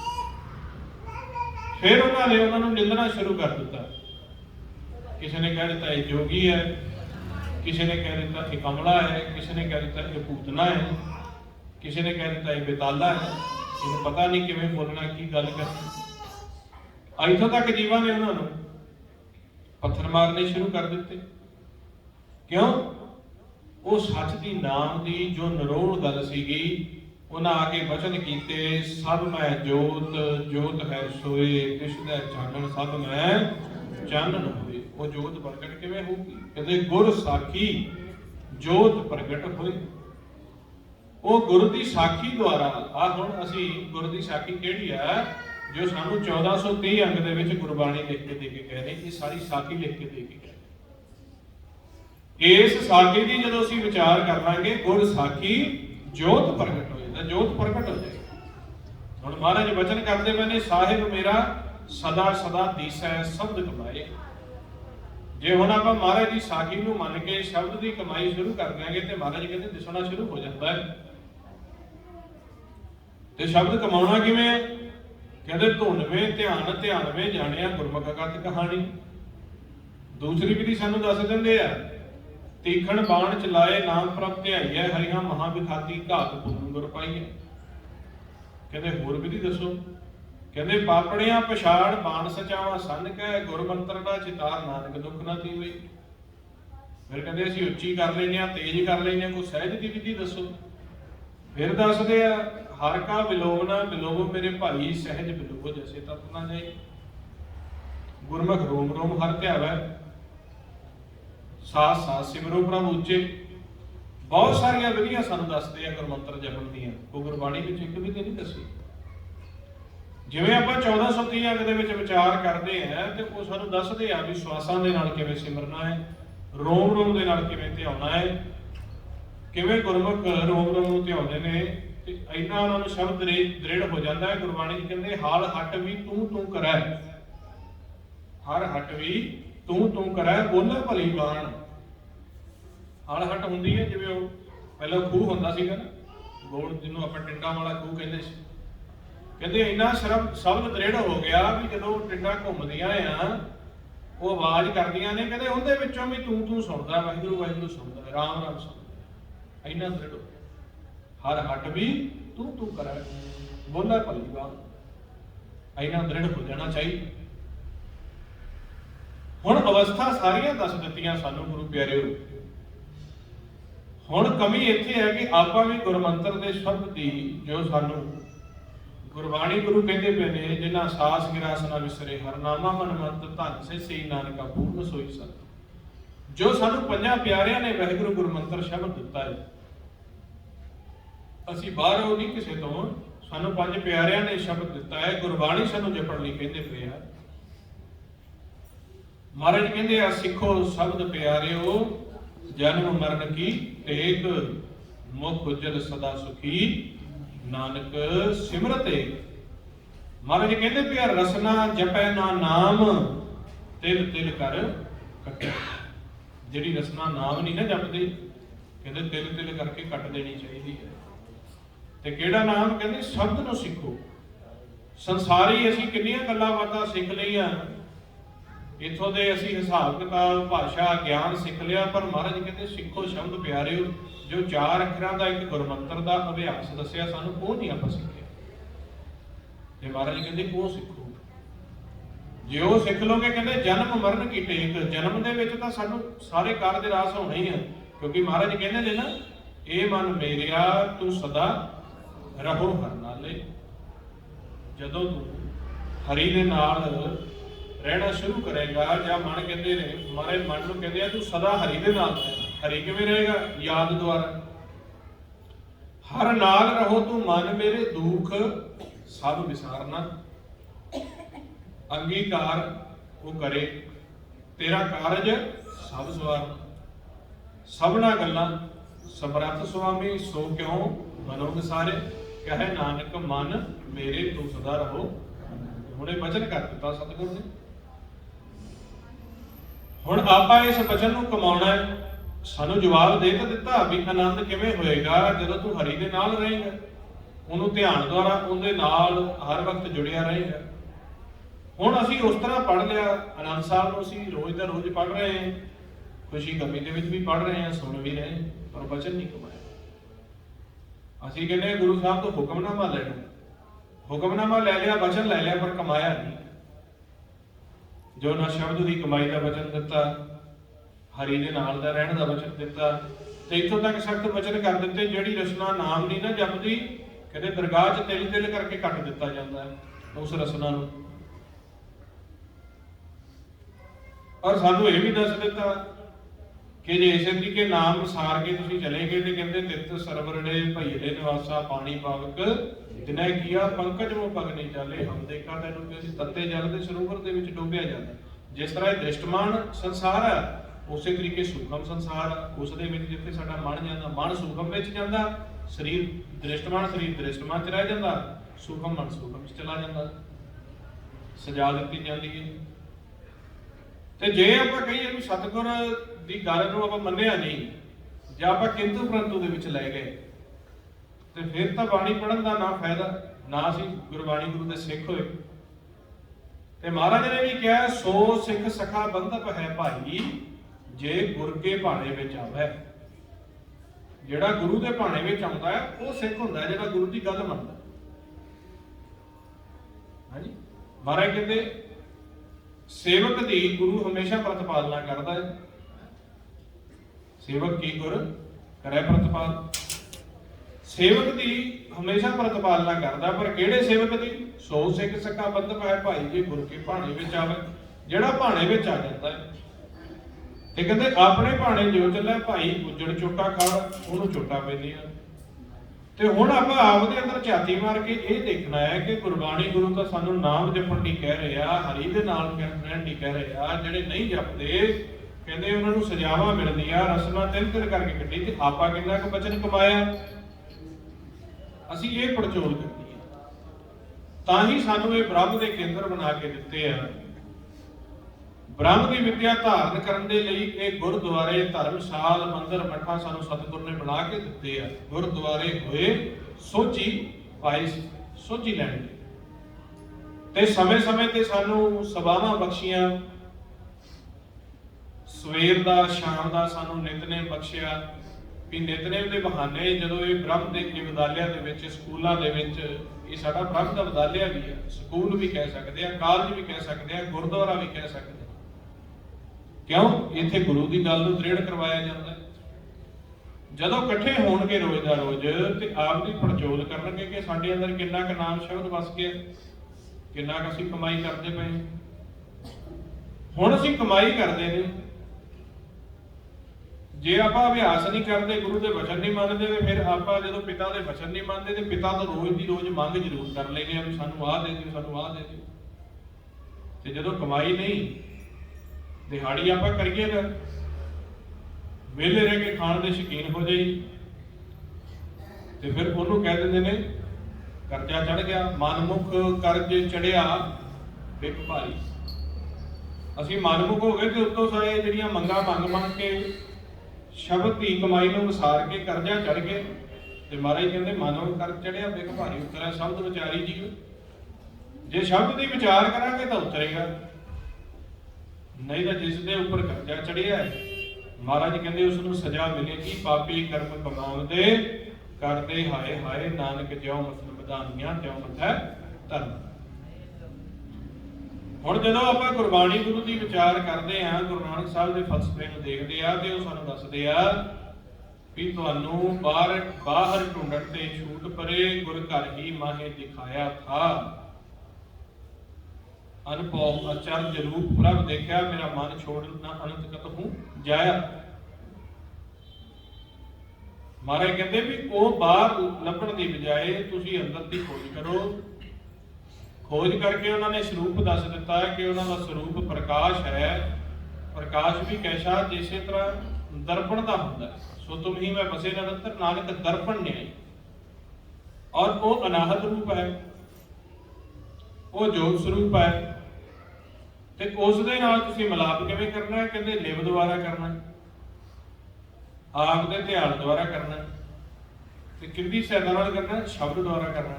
ਤੇ ਫਿਰ ਅਸੀਂ ਜਦੋਂ ਤਰੀਕਾ ਸਿੱਖ ਲਿਆ ਤੇ ਫਿਰ ਆਪਾਂ ਇਸ ਦੀ ਕਮਾਈ ਕਰਨੀ। ਮਾਰੇ ਕਹਿੰਦੇ ਸਾਚੀ ਲੈਵਨ ਦੇ ਨਿਮਾਣੀ, ਦੇ ਨਿਮਾਣੀ ਦੇਵੇ ਬਾਜੋ, ਕਿਆ ਕਰੇ ਵਿਚਾਰੀਆ, ਤੁਧ ਬਾਜ ਸਮਰੱਥ ਕੋਈ ਨਾ ਹੀ, ਕਿਰਪਾ ਕਰ ਬਨਵਾਜੋ। ਵੀ ਜੇ ਸੱਚੀ ਲੇਵੀ ਨਹੀਂ ਲੱਗੀ, ਸੱਚੇ ਨਾਲ ਲਿਵ ਨਹੀਂ ਲੱਗੀ, ਤਾਂ ਦੇ ਨਿਮਾਣੀ ਹੈ, ਇਸ ਨੂੰ ਮਾਣ ਨਹੀਂ ਮਿਲੂਗਾ। ਇਹੀ ਆ ਨਾ, ਅਸੀਂ ਰੋਜ਼ ਪੜ੍ਹਦੇ ਹਾਂ। ਇਸ ਦਾ ਮਤਲਬ ਤਾਂ ਇਹ ਹੈ। ਹੁਣ ਜੇ ਮੈਂ ਪੜ੍ਹ ਕੇ ਛੱਡਦਾ ਸਾਚੀ ਲੈ ਫਿਰ ਦੇ ਨਿਵਾਣੀ, ਇੱਕ ਦਿਨ ਪੜ੍ਹ ਲਿਆ, 2 ਦਿਨ ਪੜ੍ਹ ਲਿਆ, ਸਾਲ ਪੜ੍ਹੀਏ ਜਿੱਥੇ ਬਰਸ ਪੜ੍ਹੀਏ ਜਿੱਥੇ ਮਾਰ, ਕਿੰਨੇ ਮਹੀਨੇ ਪੜ੍ਹ ਲਿਆ, ਕਿੰਨੇ ਸਾਲ ਪੜ੍ਹ ਲਿਆ, ਤੇ ਰੋਜ਼ ਪੜ੍ਹ ਦਿੰਦੇ ਨੇ ਸਾਚੀ ਲੈ ਫਿਰ ਦੇ ਨਿਵਾਣੀ। ਫਿਰ ਲਾਓ ਲੈਵਲ ਲਾਉਣ ਲਈ ਜਤਨ ਤਾਂ ਕਰੋ। ਸਾਨੂੰ ਸਤਿਗੁਰ ਕਹਿੰਦੇ ਆ, ਇਹ ਮਨ ਪਿਆਰਿਆ ਤੂੰ ਸਦਾ ਰਹੋ ਹਰ ਨਾਲ। ਸਾਨੂੰ ਸਤਿਗੁਰ ਕਹਿੰਦੇ ਆ, ਕਰਮੀ ਸਹਿਜ ਨਾ ਉਪਜੇ ਬਿਨ ਸਹਿਜੇ ਸਹਿਸਾ ਨਾ ਜਾਏ, न जाए सहसा किते संयम रहे कर्म कमाए, सहसे जियो मलीन। कहते संयम धोता जाए भी कर्म जे करी जाएगा ते मन दे उपरों मैल नहीं उतरनी, संसे चपड़ते जाने। ठीक है, ते ना तेरे अंदर सहज प्रगट होनी। कर्मी सहज ना उपजे बिन सहजे सहसा ना जाए, ते जिन्नी देर तक मन नूं सहज नहीं आएगी संसा किवें खत्म होएगा। न जाए सहसा किते संयम रहे कर्म कमाए, सहसे जियो मलीन है, ते मलीन हो गया तेरा मन। ਜਿਹੜਾ ਅਸੀਂ ਕਹਿੰਦੇ ਆ ਰੋਜ਼ ਦਾ ਕੰਮ ਕਰ ਕਰਕੇ ਮੇਰੇ ਉੱਪਰ ਟੈਨਸ਼ਨਾਂ ਆ ਗਈਆਂ ਜੀ, ਮੇਰੇ ਉੱਪਰ ਵਿਚਾਰਾਂ ਦਾ ਲੋਡ ਵੱਧ ਗਿਆ ਜੀ, ਮੈਂ ਕੀ ਕਰਾਂ। ਤੇ ਮਹਾਰਾਜ ਨੇ ਪਹਿਲਾਂ ਦੱਸਿਆ ਕਰਮ ਦੇ ਵਿੱਚ ਸਹਿਜ ਨਹੀਂ ਪ੍ਰਗਟ ਹੁੰਦੀ। ਜੇ ਲਗਾਤਾਰ ਦਿਨ ਰਾਤ ਕਰਮ ਹੀ ਕਰੀ ਜਾਓਗੇ, ਕਰਮ ਬਾਰੇ ਸੋਚੀ ਜਾਓਗੇ, ਤਾਂ ਇਹ ਹੋਣਾ ਲਾਜ਼ਮੀ ਹੈ। ਤੇ ਮਹਾਰਾਜ ਜੀ ਕਹਿੰਦੇ ਕਰਮੀ ਸਹਿਜ ਨਾ ਉਪਜੇ ਬਿਨ ਸਹਿਜੇ ਸਹਿਸਾ ਨਾ ਜਾਏ, ਨੇ ਜਾਏ ਸਹਿਸਾ ਕਿਤੇ ਸੰਜਮ ਰਹੇ ਕਰਮ ਕਮਾਏ, ਸਹਿਸੇ ਜਿਉ ਮਲੀਨ ਹੈ ਕਿਤ ਸੰਜਮ ਧੋਤਾ ਜਾਏ। ਅੱਗੇ ਵਚਨ ਕਰਦੇ ਮਨ ਧੋਵੋ ਸ਼ਬਦ, ਕੀ ਕਹਿੰਦੇ ਮਨ ਧੋਵੋ ਸ਼ਬਦ ਲਾਗੋ, ਹਾਰਸਿਓ ਰਹੋ ਚਿਤ ਲਾ, ਵਚਨ ਕਰ ਦਿੱਤਾ। ਹੁਣ ਆਪਾਂ ਨਿਤਨੇਮ ਪੜ੍ਹ ਲਏ, ਵਚਨ ਲੈ ਲਿਆ, ਤੇ ਹੁਣ ਕਮਾਉਂਦੇ ਕਿੰਨੇ ਗੋਬਰ ਪਿਆਰਿਓ, ਇਹ ਪ੍ਰਚੋਲ ਕਰਿਓ ਆਪਦੇ ਮਨ ਦੀ। ਨਿਤਨੇਮ ਦੀ ਬਾਣੀ ਤੋਂ ਬਾਅਦ ਤੁਹਾਨੂੰ ਵਚਨ ਦਿੱਤਾ ਸਤਿਗੁਰ ਨੇ ਵੀ ਤੇਰੀ ਸਟ੍ਰੈਸ ਕਿਵੇਂ ਦੂਰ ਹੋਣੀ ਆ, ਤੇਰੇ ਪੁਰਨੇ ਕਿਵੇਂ ਦੂਰ ਹੋਣੇ ਨੇ ਜਿਹੜੇ ਤੂੰ ਕਰਮ ਕਰ ਕਰਕੇ ਵਧਾਏ ਹੋਏ ਨੇ, ਰੋਜ਼ ਤੋਂ ਦੱਸਦੇ। ਤੇ ਜੇ ਆਪਾਂ ਇੱਥੋਂ ਤੱਕ ਹੀ ਆ ਵੀ ਮੈਂ ਤਾਂ 20 ਮਿੰਟ ਦੇ ਵਿੱਚ ਨਿਤਨੇਮ ਕਰ ਲੈਣਾ, 25 ਚ ਕਰ ਲੈਣਾ, 3 ਬਾਣੀਆਂ ਕਰ ਲਈਏ ਕਿ 2 ਬਾਅਦ ਚ ਕਰ ਲਈਏ ਕਿ 4 ਕਰ ਲਈਏ ਕਿ 5 ਇਕੱਠੀਆਂ ਕਰਨੀਆਂ, ਆਪਾਂ ਸੌਦਾ ਮਾਰਦੇ ਆ। ਉਹ ਸੌਦਾ ਹੈ ਗਿਆਨ ਦਾ, ਰੋਜ਼ ਸਾਨੂੰ ਸਮਝਾਉਣ ਦਾ। ਇੱਕ ਬ੍ਰਹਮ ਦੀ ਕਥਾ ਲਿਖਤ ਵਿੱਚ ਦਿੱਤੀ ਹੋਈ ਹੈ, ਲਿਖ ਕੇ। ਹੁਣ ਮਹਾਰਾਜ ਨੇ ਉੱਥੇ ਵੀ ਕਹਿ ਦਿੱਤਾ ਮਨ ਧੋਵੋ ਸ਼ਬਦ ਲਾਗੋ, ਹਾਰਸਿਓ ਰਹੋ ਚਿਤ ਲਾਏ। ਮਹਾਰਾਜ ਨੇ ਫਿਰ ਆਪਾਂ ਜਪਜੀ ਸਾਹਿਬ ਪੜ੍ਹਦੇ, ਉੱਥੇ ਸਾਨੂੰ ਦੱਸਦੇ ਆ ਮੂਤ ਪਲੀਤੀ ਕੱਪੜ ਹੋਏ ਦੇ ਸਾਬੁਨ ਲਈਏ, ਉਹ ਧੋਏ ਭਰੀਏ ਮਤ ਪਾਪਾ ਕੇ ਸੰਗ, ਉਹ ਤੋਂ ਪਹਿਨਾਵੇ ਕਰਨ। ਮੈਨੂੰ ਬੁਰੇ ਆਪਾਂ ਕਹਿੰਦੇ ਆ ਖਿਆਲ ਆਉਂਦੇ ਨੇ ਜੀ, ਇਧਰ ਉਧਰ ਦੇ ਅਨਾਪ ਸ਼ਰਾਬ ਦੇ ਵਿਚਾਰ ਆਉਂਦੇ ਆ ਜੀ, ਲੋੜ ਪੈਂਦਾ ਵਿਚਾਰਾਂ ਦਾ, ਤੇ ਮਹਾਰਾਜ ਕਹਿੰਦੇ ਭਰੀਏ ਮਤ ਪਾਪਾ ਕੇ ਸੰਗ, ਉਹ ਤੋਂ ਪਹਿਨਾਵੇ ਕਰਨ। ਉਹ ਵੀ ਨਾਮ ਦੇ ਰੰਗ ਨਾਲ ਧੋਪਣੀ ਹੈ। ਕਹਿੰਦੇ ਬਾਣੀ 'ਚ ਕਿੱਥੇ ਲਿਖਿਆ ਨਾਮ ਜਪਣਾ? ਹਰ ਪੰਕਤੀ, ਹਰ ਪੌੜੀ, ਹਰ ਅੰਗ ਦੇ ਉੱਪਰ ਨਿਚੋੜ ਕੱਢ ਕੇ ਦੇਖ ਲਿਓ, ਸ਼ਬਦ ਦੀ ਕਮਾਈ ਦੀ ਲੋੜ ਹੈ। ਜੋ ਸਬਜੈਕਟ ਦਿੱਤਾ ਹੋਇਆ ਹੈ, ਉਸ ਸਬਜੈਕਟ ਦੇ ਵਿੱਚ ਕਮਾਈ ਵੀ ਦੱਸੀ ਹੋਈ ਹੈ। 2 ਤਰੀਕਿਆਂ ਦੇ ਸਟੂਡੈਂਟ ਹੁੰਦੇ ਆ। ਇੱਕ ਹੁੰਦੇ ਆ ਜਿਹੜੇ ਕਿਤਾਬ ਨੂੰ ਪੜ੍ਹ ਕੇ ਰੱਟਾ ਲਾਉਂਦੇ ਆ, ਰੱਟਾ ਲਾ ਕੇ ਉਹ ਅਰਥ ਨਹੀਂ ਸਮਝਦੇ ਉਸਦੇ ਵੀ ਉਹ ਅਰਥ ਕੀ ਹੈ। ਰੱਟਾ ਲਾ ਕੇ ਜਿਵੇਂ ਇੱਕ ਪੋਇਮ ਯਾਦ ਕੀਤੀ ਜਾਂਦੀ ਹੈ, ਗਾਣਾ ਯਾਦ ਕੀਤਾ ਜਾਂਦਾ ਹੈ, ਉਸ ਤਰ੍ਹਾਂ ਯਾਦ ਕਰਦੇ। ਇੱਕ ਜਿਹੜਾ ਸਟੂਡੈਂਟ ਹੁੰਦਾ ਉਹ ਉਸ ਕਿਤਾਬ ਦੇ ਵਿੱਚ ਮਤਲਬ ਸਮਝਦਾ ਹੈ। ਇੱਕ ਵਾਰ ਜਦੋਂ ਮਤਲਬ ਸਮਝ ਗਿਆ ਉਸ ਤੋਂ ਬਾਅਦ ਉਹ ਸਾਰਾ ਸਰਲ ਹੋ ਜਾਂਦਾ ਹੈ। ਹੁਣ ਆਪਾਂ ਗੁਰਬਾਣੀ ਗੁਰੂ ਨੂੰ ਜਾਂ ਤਾਂ ਇੱਕ ਵੈਸੇ ਪੜ੍ਹੀਏ, 51 ਪਾਠ ਕਰ ਲਈਏ, 101 ਕਰ ਲਈਏ, 150 ਕਰ ਲਈਏ। ਸਾਨੂੰ ਕਿਉਂ ਮਹਾਂਪੁਰਸ਼ ਸੰਤਾਂ ਨੇ ਪੁਰਾਣੇ ਸਮਿਆਂ ਦੇ ਵਿੱਚ ਇੰਨੇ ਨੇ ਪਾਠ ਕਰਵਾਏ ਵੀ ਇੱਕ ਵਾਰ ਵਿਚਾਰ ਲੈਣ, 2 ਵਾਰ ਵਿਚਾਰ ਲੈਣ। ਜਦੋਂ 51 100 ਬਾਰ-ਬਾਰ ਬਾਣੀ ਪੜ੍ਹਾਈ ਦੇ ਵਿੱਚੋਂ ਵੇਖੋ ਕੀ ਲਿਖਿਆ ਹੈ। ਅਸੀਂ ਕੀ ਕੀਤਾ, 50 51 100 200 500 ਭੋਗ ਪਾ ਲੈ, ਪਰ ਬਾਣੀ ਨਹੀਂ ਸਮਝੀ।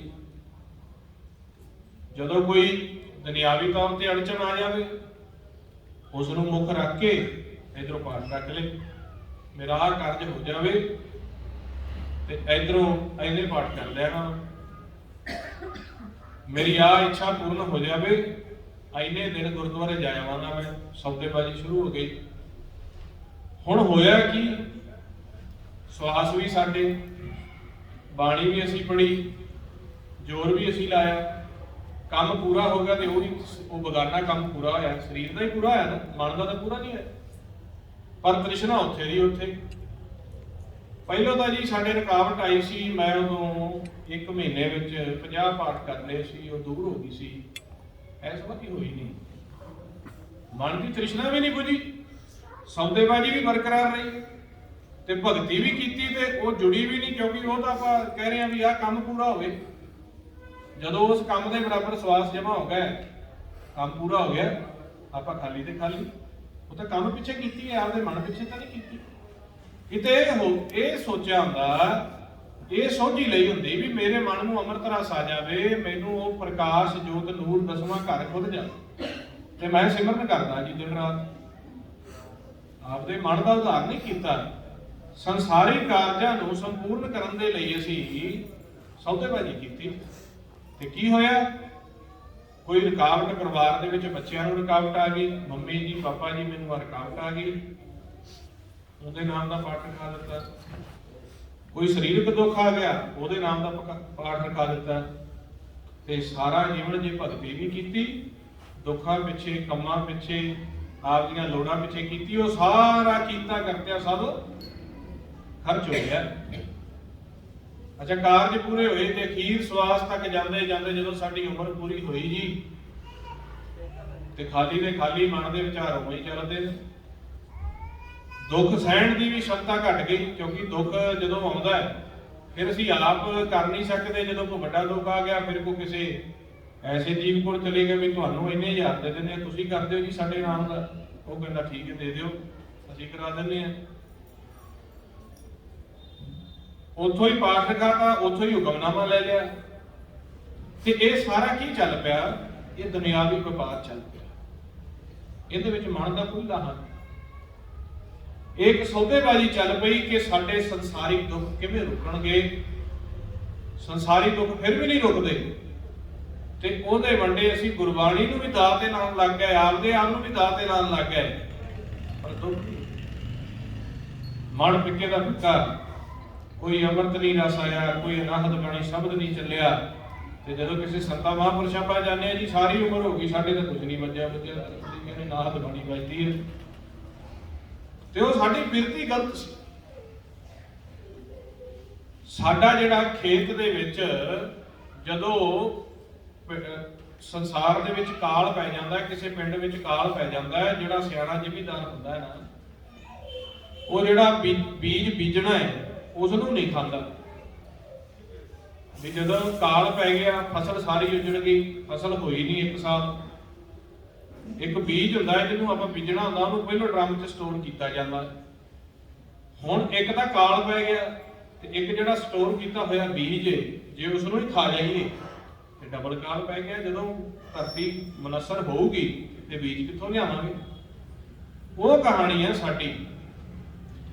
ਅੰਮ੍ਰਿਤ ਨਾਮ ਸੱਚ ਦਾ ਵਪਾਰ ਤਾਂ ਅਸੀਂ ਕਰਨਾ ਸਿੱਖਿਆ ਨਹੀਂ ਵੀ ਕਿਵੇਂ ਮਿਲਾਪ ਕਰੀਏ, ਜਿਸ ਦੇ ਲਈ ਸਾਨੂੰ ਜਨਮ ਮਿਲਿਆ।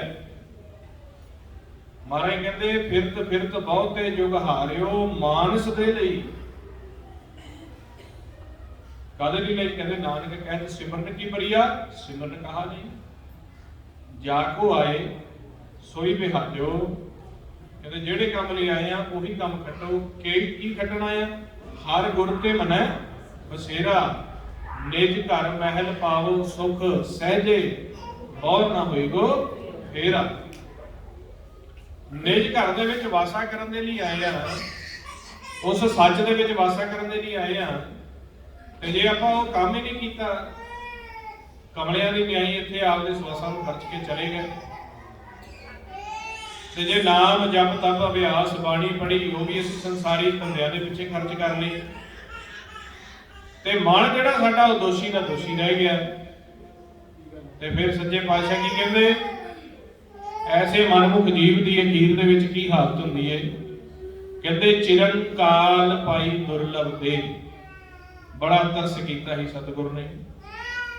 ਬੜੇ ਸਮਿਆਂ ਤੋਂ ਬਾਅਦ ਮਾਨਸ ਜਾਮੇ ਦਾ ਲਾਹਾ ਦਿੱਤਾ ਸੀ, ਕੁਝ ਸਵਾਸ ਦੇ ਕੇ ਵੀ ਵਾਪਸ ਆ ਜਾਣਗੇ 4 ਯੁਗਾਂ ਦੀ ਯਾਤਰਾ ਨੂੰ ਖਤਮ ਕਰਕੇ। ਚਿਰਨ ਕਾਲ ਪਾਈ ਦੁਰਲਭ ਦੇ, ਨਾਮ ਵਿਹੂਣੀ ਹੋਈ ਖੇ। ਪਸ਼ੂ ਪ੍ਰੇਤ ਮੁਗਧ ਤੇ ਬੁਰੀ, ਤਿਸੇ ਨਾ ਜਾਣੈ ਜਿਹਨੇ ਸ੍ਰੀ। ਤੇ ਕਹਿੰਦੇ ਐਸੇ ਜੀਵ ਨੂੰ ਪਸ਼ੂਆਂ ਤੋਂ, ਪ੍ਰੇਤਾਂ ਤੋਂ, ਮੁਗਧਾਂ ਤੋਂ ਵੀ ਮਾੜਾ ਮੰਨ ਕੇ ਕਹਿੰਦੇ ਤੇ ਤਸਕਰ ਜੋ ਨਾਮ ਨਾ ਲੇਵੈ ਵਾਸੈ ਕੋਟ 85। ਧਰਤੀ ਦੀ 50ਵੀਂ ਲੇਅਰ ਦੇ ਵਿੱਚ ਜਾ ਕੇ ਉਹਨਾਂ ਨੂੰ ਜਨਮ ਦੇ ਦਿੱਤਾ ਜਾਂਦਾ ਹੈ। 50 ਕੋਟ ਥੱਲੇ ਜਾ ਕੇ ਵਾਸਾ ਦੇ ਦਿੱਤਾ ਜਾਂਦਾ ਵੀ ਚੋਰ ਨੇ, ਵੀ ਜੇ ਬਾਣੀ ਨੂੰ ਪੜ੍ਹਦੇ ਰਹੇ, ਸਿਮਰਨ ਨੂੰ ਪੜ੍ਹਦੇ ਰਹੇ ਤਾਂ ਚੋਰੀ ਕਰਨ ਲਈ ਪੜ੍ਹਿਆ। ਚੋਰ ਕਿਉਂ ਕਿਹਾ ਸਾਨੂੰ? ਕਿਉਂਕਿ ਅਸੀਂ ਇਸ ਦੇਸ਼ ਦੇ ਵਿੱਚ ਬਗਾਨੇ ਆ, ਇੱਥੇ ਥੋੜੇ ਸਮੇਂ ਲਈ ਖੇਡਣ ਆਉਂਦੇ ਆ। ਸਾਨੂੰ ਸਵਾਸਾਂ ਦਾ ਧਨ ਦੇ ਕੇ ਇੱਥੇ ਥੋੜੇ ਸਮੇਂ ਲਈ ਖੇਡਣ ਲਈ ਭੇਜਿਆ ਗਿਆ। ਇਸ ਮਾਤਲੋਕ ਵਿੱਚ ਧਰਤੀ ਤੇ ਭੇਜਿਆ ਸਾਨੂੰ ਸਤਿਗੁਰ ਨੇ। ਉਹ ਸਤਿਗੁਰ ਕਿਹੜੇ ਨੇ ਜਿਨ੍ਹਾਂ ਸਾਨੂੰ ਭੇਜਿਆ, ਕੀ ਉਹਨਾਂ ਦਾ ਰੂਪ ਹੈ, ਉਹ ਬਾਣੀ ਚੋਂ ਆਪਾਂ ਭੇਦ ਲੈਣਾ। ਹੁਣ ਜਦੋਂ ਆਪਾਂ ਇਸ ਬਗਾਨੇ ਦੇਸ਼ ਦੇ ਵਿੱਚ ਆ ਗਏ, ਇੱਥੇ ਸਾਡਾ ਕੋਈ ਵੀ ਹੈ ਨਹੀਂ। ਜਿਹੜੇ ਆ ਨਾਲ ਖਿਡਾਰੀ ਸਾਡੇ ਪਰਿਵਾਰ ਖੇਡਣ ਆਇਆ, ਇਹਨਾਂ ਵੀ ਸਾਡੇ ਤਰ੍ਹਾਂ ਕੋਈ ਪਤਾ ਨਹੀਂ ਕਿੰਨੇ ਕਿੰਨੇ ਸਵਾਸ ਨੇ ਵਾਪਸ ਜਾਣਾ। ਇਸ ਪੌਣ ਪਾਣੀ, ਧਰਤੀ, ਆਕਾਸ਼, ਪਹਾੜ, ਝੀਲਾਂ ਨੂੰ ਆਪਾਂ ਛੱਡ ਕੇ ਜਾਣਾ ਨਾ ਜੀ, ਤੇ ਬਗਾਨਾ ਦੇਸ਼ ਹੈ। ਤੇ ਜਿਹੜਾ ਬਗਾਨੇ ਘਰ ਦੇ ਵਿੱਚ ਆ ਕੇ ਉੱਥੋਂ ਦੀ ਜ਼ਮੀਨ ਜਾਇਦਾਦ ਦੇ ਉੱਪਰ ਹੱਕ ਜਮਾਵੇ ਵੀ ਇਹ ਮੇਰੀ ਹੈ, ਲੜਾਈ ਕਰੇ ਮੇਰੀ ਹੈ, ਮੈਂ ਲੈ ਕੇ ਜਾਣੀ ਹੈ, ਉਹ ਕੌਣ ਹੁੰਦਾ ਹੈ? ਚੋਰ। ਹੁਣ ਤੁਸੀਂ ਇੱਥੇ ਆ ਗਏ ਆ, ਜੋ ਸੰਜੋਗੀ ਰਿਸ਼ਤੇ ਤੁਹਾਨੂੰ ਮਿਲੇ ਆ, ਤੁਸੀਂ ਇਹਨਾਂ ਤੇ ਵੀ ਹੱਕ ਜਮਾਉਣੇ ਆ। ਜੋ ਜ਼ਮੀਨ ਜਾਇਦਾਦ ਕਿਰਤ ਸਾਨੂੰ ਇੱਥੇ ਸਵਾਸ ਹੰਡਾਉਣ ਲਈ ਮਿਲੀ ਆ, ਤੁਸੀਂ ਇਹਦੇ ਉੱਤੇ ਵੀ ਹੱਕ ਜਮਾਉਣੇ ਆ। ਤੇ ਜਦੋਂ ਤੁਹਾਨੂੰ ਲੱਗਦਾ ਥੋੜਾ ਮੋਟਾ ਕਿਤੇ ਹਿਲਜੁਲ ਹੁੰਦੀ ਹੈ, ਘਾਟਾ ਪੈਂਦਾ ਹੈ, ਤਾਂ ਤੁਸੀਂ ਆਪਦੀ ਪੂਰੀ ਵਾਹ ਲਾਉਨੇ ਆ, ਜੰਤਰ ਮੰਤਰ ਤੰਤਰ ਸਾਰਾ ਲਾ ਦਿੰਦੇ ਆ ਵੀ ਮੇਰੇ ਘਾਟਾ ਨਹੀਂ ਹੋਣਾ ਚਾਹੀਦਾ ਜੀ, ਇਹ ਸਾਰਾ ਮੇਰਾ ਖਜ਼ਾਨਾ ਹੈ, ਮੈਂ ਇਹਨੂੰ ਛੱਡ ਨਹੀਂ ਸਕਦਾ। ਤੇ ਮਹਾਰਾਜ ਸੱਚੇ ਪਾਤਸ਼ਾਹ ਕਹਿੰਦੇ ਤੈ ਜੀਵਨ ਸੱਚ ਕਰ ਜਾਣਾ, ਜੀਵਨ ਨੂੰ ਸੱਚ ਮੰਨਿਆ, ਮੌਤ ਦੀ ਸੱਚਾਈ ਨੂੰ ਫਿਰ ਖਤਮ ਕੀਤਾ। ਇਸ ਕਰਕੇ ਕਹਿ ਦਿੱਤਾ ਤੇ ਤਸਕਰ ਜੋ ਨਾਮ ਨਾ ਲੇਵੈ। ਚੋਰ ਤਸਕਰ ਵਾਸੈ ਕੋਟ 50 50 ਕੋਟਾਂ ਦੇ ਵਿੱਚ ਜਾ ਕੇ ਵਸਦੇ। ਹੁਣ ਗੁਰਬਾਣੀ ਗੁਰੂ ਦੇ ਇੰਨੇ ਸਖਤ ਫੈਸਲੇ ਆ, ਤੇ ਜੇਕਰ ਆਪਾਂ ਇਹ ਫੈਸਲਿਆਂ ਦੀ ਵਿਚਾਰ ਕਰਕੇ ਪੜਚੋਲ ਕਰ ਰਹੀਏ ਤੇ ਸਾਡੇ ਜੀਵਨ ਦਾ ਉਧਾਰ ਹੋ ਸਕਦਾ। ਪਰ ਗੱਲ ਇਹ ਹੈ ਕਿ ਆਪਾਂ ਗੁਰਬਾਣੀ ਗੁਰੂ ਦੀ ਵਿਚਾਰ ਨਹੀਂ ਕਰਦੇ, ਇਹਨਾਂ ਦੇ ਫੈਸਲਿਆਂ ਨੂੰ ਸੁਣਦੇ। ਅਸੀਂ ਸੌਦੇਬਾਜ਼ੀ ਦੇ ਵਿੱਚ ਆ ਗਏ, ਔਰ ਐਸੇ ਅਗਿਆਨੀ ਪੁਰਸ਼ਾਂ ਨੇ ਸਾਨੂੰ ਸੌਦੇਬਾਜ਼ੀ ਵਿੱਚ ਲਾ ਦਿੱਤਾ ਹੈ। ਸਾਨੂੰ ਇਹ ਦੱਸਿਆ ਹੀ ਨਹੀਂਗਾ ਵੀ ਇਹ ਜੀਵਨ ਦਾ ਲਾਹਾ ਵੀ ਲੈਣਾ ਹੈ ਜਾਂ ਮਲਾਪ ਕਰਨਾ ਹੈ। ਜਦੋਂ ਉਹਨਾਂ ਦੇ ਪਾਸੇ ਜਾਂਦੇ ਆ ਤੇ ਸਗੋਂ ਦੀ ਸਾਨੂੰ ਦੱਸ ਦਿੰਦੇ ਆ ਵੀ ਆਹ ਮੰਤਰ ਕਰ ਲਾ ਤੇ ਆਹ ਕੰਮ ਪੂਰਾ ਹੋ ਜਾਏਗਾ, ਆਹ ਕਰ ਲਾ। ਮਾਇਆ ਚੋਂ ਕੱਢਿਆ ਨਹੀਂ ਸਾਨੂੰ, ਹੋਰ ਮਾਇਆ ਦੇ ਵਿੱਚ ਪਾ ਦਿੱਤਾ। ਸੰਤਾਂ ਨੇ ਤਾਂ ਮਾਇਆ ਛਡਾਉਣੀ ਸੀਗੀ। ਮਾਇਆ ਗੁਜਰਾਨ ਹੈ। ਗੁਜਰਾਨ ਦਾ ਮਤਲਬ ਕੀ ਹੁੰਦਾ ਹੈ ਵੀ ਜਿੰਨੀ ਦੇਰ ਤੱਕ ਸਵਾਸ ਨੇ ਇਹਦੇ ਵਿੱਚ ਆਪਾਂ ਰਹਿਣਾ ਹੈ, ਇਹਨੂੰ ਛੱਡ ਨਹੀਂ ਸਕਦੇ। ਪਰ ਸਵਾਸਾਂ ਤੋਂ ਬਾਅਦ ਜਾਣਾ ਕਿੱਥੇ ਆਏ ਤਾਂ ਦੱਸੋ। ਅਸੀਂ ਆਏ ਕਿੱਥੋਂ ਆ, ਜਾਣਾ ਕਿੱਥੇ ਆਏ ਤਾਂ ਦੱਸੋ। ਤੇ ਮਹਾਰਾਜ ਜੀ ਕਹਿੰਦੇ ਨਾਕੋਂ ਕਾਟੀ ਕਾਨੋਂ ਕਾਟੀ ਕਾਟ ਕੂਟ ਕੇ ਡਾਰੀ, ਕਹੋ ਕਬੀਰ ਸੰਤਨ ਕੀ ਵੈਰਨ तीन लोक की प्यारी। ਸੰਤਾਂ ਨੇ ਤਾਂ ਮਾਇਆ ਦਾ ਜਾਲ ਕੱਟਣਾ ਸੀਗਾ, ਪਰ ਸੰਤਾਂ ਨੇ ਉਹ ਸੰਤ ਨਹੀਂ, ਮਹਾਰਾਜ ਕਹਿੰਦੇ ਅਨਾੜੀ ਅਸੰਤ। ਉਹ ਅਨਾੜੀਆਂ ਨੇ ਸਾਨੂੰ ਇੱਥੇ ਹੋਰ ਮਾਇਆ ਦੇ ਨਾਲ ਬੰਨ੍ਹ ਦਿੱਤਾ। ਤੇ ਸਾਡੇ ਮਨ ਦੇ ਵਿੱਚ ਭਰਮ ਹੋ ਗਿਆ ਵੀ ਜੇਕਰ ਦੁਨਿਆਵੀ ਕਾਰਜ ਆਹ ਨਹੀਂ ਪੂਰਾ ਹੁੰਦਾ ਤੇ ਇੰਨੇ ਆਹ ਕਰ ਲਾ, ਜੇ ਆਹ ਨਹੀਂ ਪੂਰਾ ਹੁੰਦਾ ਆਹ ਮੰਤਰ ਕਰ ਲਾ, ਆਹ ਨਹੀਂ ਪੂਰਾ ਹੁੰਦਾ ਫਲਾਣੇ ਤੀਰਥ ਤੇ ਜਾਇਆ, ਆਹ ਨਹੀਂ ਪੂਰਾ ਹੁੰਦਾ ਇੰਨੀਆਂ ਮੱਸਿਆ ਸੁੱਖ ਲਾ, ਇੰਨੀਆਂ ਪੁੰਨਿਆ ਸੁੱਖ ਲਾ। ਸਾਰੀ ਉਮਰ ਲੋਚ ਲੋਚ ਕੇ ਮਾਇਆ ਦੇ ਕਾਰਜਾਂ ਨੂੰ ਸਿੱਧ ਕਰਨ ਦੇ ਲਈ ਹਰ ਪਾਸੋਂ ਅਸੀਂ ਕੋਸ਼ਿਸ਼ ਕਰਦੇ ਰਹੇ ਤੇ ਸਾਡੇ ਜੀਵਨ ਨੂੰ ਹਾਰ ਕੇ ਫਿਰ ਤੋਂ ਜਾਣਦੇ। ਹੁਣ ਮਹਾਰਾਜ ਸੱਚੇ ਪਾਤਸ਼ਾਹ ਕਹਿੰਦੇ ਨੇ ਇਹ ਖੇਲ ਛੱਡ ਦੇ, ਤੁਹਾਨੂੰ ਮੰਗਣ ਦੀ ਲੋੜ ਨਹੀਂ, ਤੁਹਾਡੇ ਸਾਰੇ ਕਾਰਜ ਮੈਂ ਆਪ ਕਰਾਂਗਾ। ਮਹਾਰਾਜ ਕੀ ਕਹਿੰਦੇ, ਕਿਵੇਂ ਕਰਾਂਗਾ? ਕਹਿੰਦੇ ਥਿਰ ਘਰ ਬੈਸੋ ਹਰ ਜਨ ਪਿਆਰੇ ਸਤਿਗੁਰ ਤੁਝੇ ਬੈਸੋ। ਤੁਸੀਂ ਥਿਰ ਘਰ ਦੀ ਪਹਿਚਾਣ ਕਰੋ, ਉੱਥੇ ਬੈਠੋ, ਫਿਰ ਤੁਹਾਡੇ ਕਾਰਜ ਮੈਂ ਸਵਾਰਾਂ। ਆਪਾਂ ਪੜ੍ਹਦੇ ਆ ਨਾ, ਸੰਤਾਂ ਕੇ ਕਾਰਜ ਆਪ ਖਲੋਇਆ ਹਰ ਕਬ ਕਰਾਵਣ ਆਇਆ। ਕਿਹਨਾਂ ਦੇ? ਸੰਤਾਂ ਦੇ ਕਾਰਜ। ਕਹਿੰਦੇ ਸੰਤਾਂ ਦੇ ਕਾਰਜ ਉਹ ਆਪ ਖਲੋਤਾ ਹੈ, ਉਹਨਾਂ ਦਾ ਕੰਮ ਆਪ ਕਰਾਉਣ ਆਉਂਦਾ ਹੈ। ਤੇ ਸੰਤ ਕੌਣ ਹੈ? ਜਿਨ੍ਹਾਂ ਸਾਸ ਗਿਰਾਸ ਨਾ ਵਿਸਰੈ ਹਰ ਨਾਮਾ ਮਨ ਮੰਤ ਧਨ ਸੇ ਨਾਨਕਾ ਪੂਰਨ ਸੋਈ ਸੰਤ। ਜਿਹਨੂੰ ਸਵਾਸ ਗਿਰਾਸ ਸਿਮਰਨ ਨਹੀਂ ਸਿਮਰਦਾ ਉਹ ਸੰਤ ਹੈ, ਉਹਦੇ ਕਾਰਜ ਆਪ ਕਰਦਾ। ਮੇਰੇ ਰਾਮ ਰਾਏ ਤੂੰ ਸੰਤਾਂ ਕਾ ਸੰਤ ਤੇਰੇ, ਤੇਰੇ ਸੇਵਕ ਕੋ ਭਉ ਕਿਛ ਨਾਹੀ, ਜਮ ਨਹੀਂ ਆਵੇਂ ਫਿਰ ਕੀ ਆਪਾਂ ਉਹਦੇ ਸੰਤ ਬਣ ਗਏ ਆ ਜੀ। ਮਹਾਰਾਜ ਨੇ ਇੱਕ ਸ਼ਰਤ ਲਈ ਹੈ, ਜਿਹਨਾਂ ਸਾਸ ਗ੍ਰਾਸ ਨਾ ਵਿਸਰੇ ਹਰ ਨਾਮਾ ਮਨ ਮੰਤ, ਸਵਾਸ ਗ੍ਰਾਸ ਸਿਮਰਨ ਕਰਨ ਲੱਗੇ ਫਿਰ ਤਾਂ ਸਾਡੇ ਕਾਰਜ ਕਰੇ। ਤੇ ਮਹਾਰਾਜ ਸੱਚੇ ਪਾਤਸ਼ਾਹ ਕਹਿੰਦੇ ਨੇ ਸੰਤਾਂ ਦੇ ਕਾਰਜ ਜੋ ਆਪ ਕਰਦਾ ਹੈ, ਉਹਨਾਂ ਦੇ ਕੰਮ ਦੇ ਵਿੱਚ ਆਪ ਖਲੋਂਦਾ ਹੈ, ਵਿੱਚ ਕਰਤਾ ਪੁਰਖ ਖਲੋਆ ਵਾਲ ਨਾ ਵਿੰਗਾ ਹੋਆ। ਤੇ ਜੇ ਆਪਾਂ ਖੁਆਰ ਆ, ਉਧਰੋਂ ਆਪਾਂ ਸਵਾਸ ਗ੍ਰਾਸ ਉਹਨੂੰ ਵਸਾਰ ਕੇ ਵੀ ਦੁਨੀਆ ਦੇ ਵਿੱਚ ਕਾਰਜ ਕਰਦੇ ਆ, ਤੇ ਉਧਰੋਂ ਆਖੀ ਵੀ ਸਾਡੇ ਕੰਮ ਕਾਰ ਤੇ ਨਹੀਂ ਕਰੇਗਾ, ਸਾਨੂੰ ਦੁੱਖ ਮਿਲੂ। ਮਹਾਰਾਜ ਸੱਚੇ ਪਾਤਸ਼ਾਹ ਕਹਿੰਦੇ ਫਿਰ ਇੱਥੇ ਸਾਨੂੰ ਤਸ਼ੱਦਦ ਮਿਲਦੀ ਹੈ। ਇਸ ਕਰਕੇ ਸਾਨੂੰ ਬਚਨ ਕੀਤਾ ਹੈ, ਸਿੱਖੋ ਸ਼ਬਦ ਪਿਆਰਿਓ ਜਨਮ ਮਰਨ ਕੀਟਿਓ। ਜਨਮ ਦੇ ਵਿੱਚ ਜੇ ਚਾਹੁੰਦੇ ਆ ਕਾਰਜ ਸਿੱਧ ਹੋ ਜਾਣ, ਜਨਮ ਦੇ ਮਾਇਆ ਵਾਲੇ ਕਾਰਜ ਸਿੱਧ ਹੋ ਜਾਣ, ਤੇ ਮਾਇਆ ਦੇ ਕਾਰਜ ਸਿੱਧ ਹੁੰਦਿਆਂ ਹੁੰਦਿਆਂ ਅਸਲੀ ਕਾਰਜ ਵੀ ਸਿੱਧ ਹੋ ਜਾਵੇ, ਜੋ ਇਥੋਂ ਪਾਰ ਨਿਕਲਣਾ ਹੈ। ਪਾਰ ਕਮੰਦੜੇ ਡਿਠਵੇਂ ਸਤਿਗੁਰ ਮੋਹਿਤ ਚੜ। ਉਹਦੇ ਵਿੱਚ ਕੋਈ ਜਾਤੀ ਵਿਸ਼ੇਸ਼ ਨਹੀਂ ਹੈਗੀ ਵੀ ਸਿੱਖ ਦੇ ਲਈ ਕੋਈ ਅਲੱਗ ਨਿਯਮ ਹੈ, ਪਾਰ ਹੁੰਦਾ ਹਿੰਦੂ ਲਈ ਅਲੱਗ ਹੈ, ਮੁਸਲਮਾਨ ਲਈ ਅਲੱਗ ਹੈ, ਨਹੀਂ। ਸਾਰਿਆਂ ਦੇ ਜੋਤ ਸਰੂਪੀ ਮਨ ਹੈ। ਸਰੀਰ ਦੇ ਆਕਾਰ ਵੱਖਰੇ ਵੱਖਰੇ ਆ, ਸਰੀਰ ਦੀਆਂ ਭਾਸ਼ਾਵਾਂ ਵੱਖਰੀਆਂ ਨੇ, ਪਰ ਨਿਕਲਣਾ ਸਾਰਿਆਂ ਨੇ ਉਸੇ ਰਸਤੇ ਵਿੱਚ, ਉਸੇ ਨਾਮ ਦੇ ਰਸਤੇ ਵਿੱਚ ਨਿਕਲਣਾ ਹੈ। ਕਿ ਉਸ ਨਾਮ ਦੇ ਵਿੱਚ ਰਸਤੇ ਦੇ ਵਿੱਚ ਨਿਕਲਣ ਦੇ ਲਈ ਸਾਨੂੰ ਸ਼ਬਦ ਦੀ ਕਮਾਈ ਦੱਸੀ ਸਤਿਗੁਰੂ ਜੀ ਨੇ। ਆਓ ਫਿਰ ਆਪਾਂ ਉਸ ਵਾਹਿਗੁਰੂ ਸ਼ਬਦ ਦਾ ਅਭਿਆਸ ਕਰੀਏ, ਜਿਸ ਦਾ ਸਿਮਰਨ ਕਰਕੇ ਮਹਾਰਾਜ ਕਹਿੰਦੇ ਨੇ ਪ੍ਰਭ ਕੇ ਸਿਮਰਨ ਅਨਹਦ ਚੁਨਕਾਰ ਸੁਖ ਪ੍ਰਭ ਸਿਮਰਨ ਕਰ। ਅਨਹਦ ਚੁਨਕਾਰਾਂ ਚੱਲ ਪੈਂਦੀਆਂ ਜਿਸ ਦੇ ਸਿਮਰਨ ਦੇ ਨਾਲ, ਉਹ ਰਿੱਧ ਸਿੱਧ ਨਾਉ ਨੂੰ ਪ੍ਰਗਟ ਹੋ ਜਾਂਦੀ ਹੈ ਜਿਸ ਦੇ ਸਿਮਰਨ ਨਾਲ। ਆਓ ਆਪਾਂ ਉਸ ਸ਼ਬਦ ਦਾ ਅਭਿਆਸ ਕਰੀਏ। ਸਾਰੇ ਗੁਰਮੁਖਾਂ ਨੂੰ ਬੇਨਤੀ ਹੈ ਕਿ ਨੇਤਰ ਬੰਦ ਕਰਕੇ ਲੋਕ ਲੱਜਾ ਅਤੇ ਹਉਮੈ ਤੋਂ ਉੱਪਰ ਉੱਠ ਕੇ ਅਭਿਆਸ ਕਰਨਾ ਹੈ। ਕਈ ਵਾਰੀ ਅਸੀਂ ਤਾਂ ਨਹੀਂ ਅਭਿਆਸ ਕਰਦੇ, ਹਉਮੈ ਹੁੰਦੀ ਮਨ ਦੇ ਵਿੱਚ ਵੀ ਮੈਨੂੰ ਲੋੜ ਨਹੀਂ ਹੈਗੀ, ਤੇ ਕਈ ਵਾਰੀ ਲੋਕ ਲੱਜਾ ਵੀ ਸੰਗ ਸ਼ਰਮ ਚ ਵੀ ਨਾਲ ਦਾ ਕੀ ਕਹੇਗਾ ਵੀ ਇਹਦੇ ਨਾਮ ਜਪਦਾ ਪਿਆ। ਲੋਕ ਲੱਜਾ ਤੋਂ ਉੱਪਰ ਉੱਠ ਕੇ ਨਾਕੋਂ ਕਾਟੀ ਕਾਨੋਂ ਕਾਟੀ। ਨਾਕੋਂ ਕਾਟੀ ਹੁੰਦੀ ਵੀ ਨੱਕ ਹੁੰਦਾ ਇੱਜ਼ਤ ਮੇਰੀ ਹਉਮੈ, ਤੇ ਕਾਨੋਂ ਕਾਟੀ ਮਹਾਰਾਜ ਕਹਿੰਦੇ ਵੀ ਲੋਕ ਕੀ ਕਹਿਣਗੇ। ਨਾਕੋਂ ਕਾਟੀ ਕਾਨੋਂ ਕਾਟੀ ਕਾਟ ਕੁੱਟ ਕੇ ਡਾਰੀ ਬਹੁ ਕਬੀਰ ਸੰਤਨ ਕੀ ਵੈਲ ਤੀਨ ਲੋ। ਆਓ ਫਿਰ ਆਪਾਂ ਸਾਰੇ ਗੁਰਮੁਖ, ਬੜਾ ਕਿਰਪਾ ਕੀਤੀ ਸਤਿਗੁਰੂ ਨੇ ਜੋ ਸਾਨੂੰ ਰਲ ਮਿਲ ਕੇ ਨਾਮ ਜਪਣ ਦਾ ਲਾਹਾ ਬਖਸ਼ਿਸ਼ ਕੀਤਾ ਹੈ। ਦ੍ਰਿੜ ਹੋਇਆ ਇੱਥੇ 1 ਘੰਟਾ ਸਤਿਗੁਰੂ ਜੀ ਦੀ ਸ਼ਰਨ ਦੇ ਵਿੱਚ ਆਪਾਂ ਬੈਠ ਕੇ ਸ਼ਬਦ ਨੂੰ ਦ੍ਰਿੜ ਕੀਤਾ ਹੈ, ਸਤਿਗੁਰੂ ਦੇ ਨਾਮ ਨੂੰ ਦ੍ਰਿੜ ਕੀਤਾ ਹੈ, ਜੀਵਨ ਦੇ ਮਨੋਰਥ ਨੂੰ ਦ੍ਰਿੜ ਕੀਤਾ ਹੈ। ਆਓ ਹੁਣ ਆਪਾਂ ਉਸ ਸ਼ਬਦ ਜਿਸ ਦੀ ਇੰਨੀ ਮਹਿਮਾ ਸਤਿਗੁਰੂ ਨੇ ਕੀਤੀ ਹੈ ਉਸ ਦਾ ਅਭਿਆਸ ਵੀ ਕਰੀਏ। ਬੋਲ ਕੇ ਵਾਹਿਗੁਰੂ ਗੁਰਮੰਤਰ ਦਾ ਆਪਾਂ ਅਭਿਆਸ ਕਰਨਾ ਹੈ। ਨੇਤਰ ਬੰਦ ਰੱਖਣੇ ਨੇ ਤਾਂ ਕਿ ਸਾਡਾ ਧਿਆਨ ਬਾਹਰ ਆਕਾਰ ਵਿੱਚ ਨਾ ਜਾਵੇ। ਅੱਖਾਂ ਬੰਦ ਹੁੰਦੀਆਂ ਨੇ ਫਿਰ ਅੰਤਰਮੁਖੀ ਧਿਆਨ ਜਾਂਦਾ। ਆਓ ਕਰੋ ਸ਼ੁਰੂ। ਵਾਹਿਗੁਰੂ ਵਾਹਿਗੁਰੂ ਵਾਹਿਗੁਰੂ ਵਾਹਿਗੁਰੂ ਵਾਹਿਗੁਰੂ ਵਾਹਿਗੁਰੂ ਵਾਹ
ਵਾਹਿਗੁਰੂ ਵਾਹਿਗੁਰੂ ਵਾਹਿਗੁਰੂ ਵਾਹਿਗੁਰੂ ਵਾਹਿਗੁਰੂ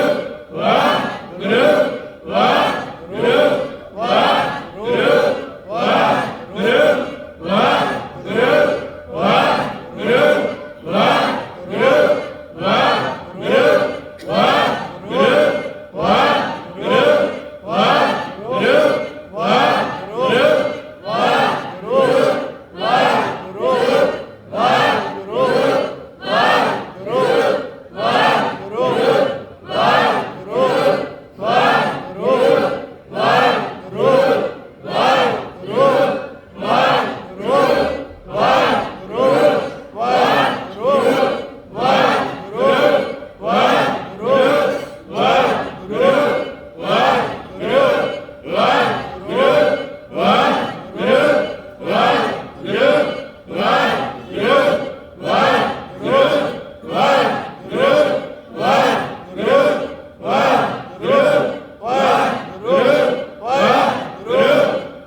ਵਾਹਿਗੁਰੂ ਦਾ ਅਭਿਆਸ ਕੀਤਾ ਹੈ। ਬੋਲ ਬੋਲ ਕੇ ਮਹਾਰਾਜ ਕਹਿੰਦੇ ਸਾਸ ਸਾਸ ਸਿਮਰੋ ਪ੍ਰਭ ਉੱਚੇ। ਇਹ ਉੱਚੀ ਅਵਸਥਾ ਦੇ ਵਿੱਚ ਸਾਡੀ ਜੋ ਵਿਚਾਰਾਂ ਦੇ ਵਿੱਚ ਮਨ ਵਿਖਰਿਆ ਹੁੰਦਾ ਹੈ, ਉਸ ਦੇ ਉੱਪਰ ਜੋ ਮੈਲ ਚੜੀ ਹੁੰਦੀ ਹੈ, ਉੱਚੀ ਅਭਿਆਸ ਕਰਨ ਦੇ ਨਾਲ ਇਹ ਸਾਰੀ ਮੈਲ ਕੱਟੀ ਜਾਂਦੀ ਹੈ। ਔਰ ਫਿਰ ਜਿਵੇਂ ਜਿਵੇਂ ਮਨ ਸਹਿਜ ਦੇ ਵਿੱਚ ਹੁੰਦਾ ਜਾਂਦਾ ਹੈ, ਅਸੀਂ ਆਪਦੀ ਆਵਾਜ਼ ਨੂੰ ਵੀ ਘਟਾਉਂਦੇ ਜਾਣਾ ਹੁੰਦਾ ਹੈ। ਜਿਵੇਂ ਜਿਵੇਂ ਵਿਚਾਰ ਰੁਕਦੇ ਜਾਣ, ਆਵਾਜ਼ ਨੂੰ ਹੌਲੀ ਕਰਦੇ ਜਾਣਾ ਔਰ ਅੰਤਰਗਤ ਉਤਰਦੇ ਜਾਣਾ। ਸੋ ਆਪ ਜੀ ਦੇ ਨਾਲ ਸਾਂਝਾ ਪਾਉਂਦੇ ਹੋਏ ਅੱਜ ਦੇ ਦਿਨ ਦਾ ਜੋ ਦੂਸਰਾ ਦੀਵਾਨ ਸੀ, ਇਸ ਦੀ ਸਮਾਪਤੀ ਹੈ। ਕੱਲ ਨੂੰ ਸੁਬਾਹ ਗੁਰਦੁਆਰਾ ਸ੍ਰੀ ਸਿੰਘ ਸਭਾ ਇਹ ਕਮਲਾ ਨਹਿਰੂ ਪਾਰਕ ਦੇ ਸਾਹਮਣੇ ਗੁੜਗਾਉਂ ਵਿਖੇ ਸਵੇਰੇ 10:15 ਤੋਂ 11:15 ਹਾਜ਼ਰੀ ਭਰਨੀ ਹੈ ਜੀ। ਔਰ ਸ਼ਾਮ ਨੂੰ ਇਸੇ ਤਰੀਕੇ ਹੀ 7 ਤੋਂ 8:30 ਵਜੇ ਕੱਲ ਨੂੰ ਇਸੇ ਗੁਰਦੁਆਰਾ ਸਾਹਿਬ ਦੇ ਵਿੱਚ ਗੁਰਮੰਤਰ ਦਾ ਅਭਿਆਸ ਤੇ ਸੱਚ ਦੀਆਂ ਵਿਚਾਰਾਂ ਹੋਣਗੀਆਂ। ਆਪ ਜੀ ਨੇ ਲਾਹੇ ਲੈਣੇ ਜੀ। ਇਹਦੇ ਵਚਨ ਕਰਦੇ ਆ ਭੁੱਖਰ ਵਾਧਾ ਘਾਟਾ ਹੋ ਗਿਆ ਹੋਵੇ, ਸੰਗਤ ਅਤੇ ਗੁਰੂ ਬਖਸ਼ਣ ਯੋਗ ਨੇ ਬਖਸ਼ ਦੇਣਾ ਜੀ। ਵਾਹਿਗੁਰੂ ਜੀ ਕਾ ਖਾਲਸਾ, ਵਾਹਿਗੁਰੂ ਜੀ ਕੀ ਫਤਿਹ।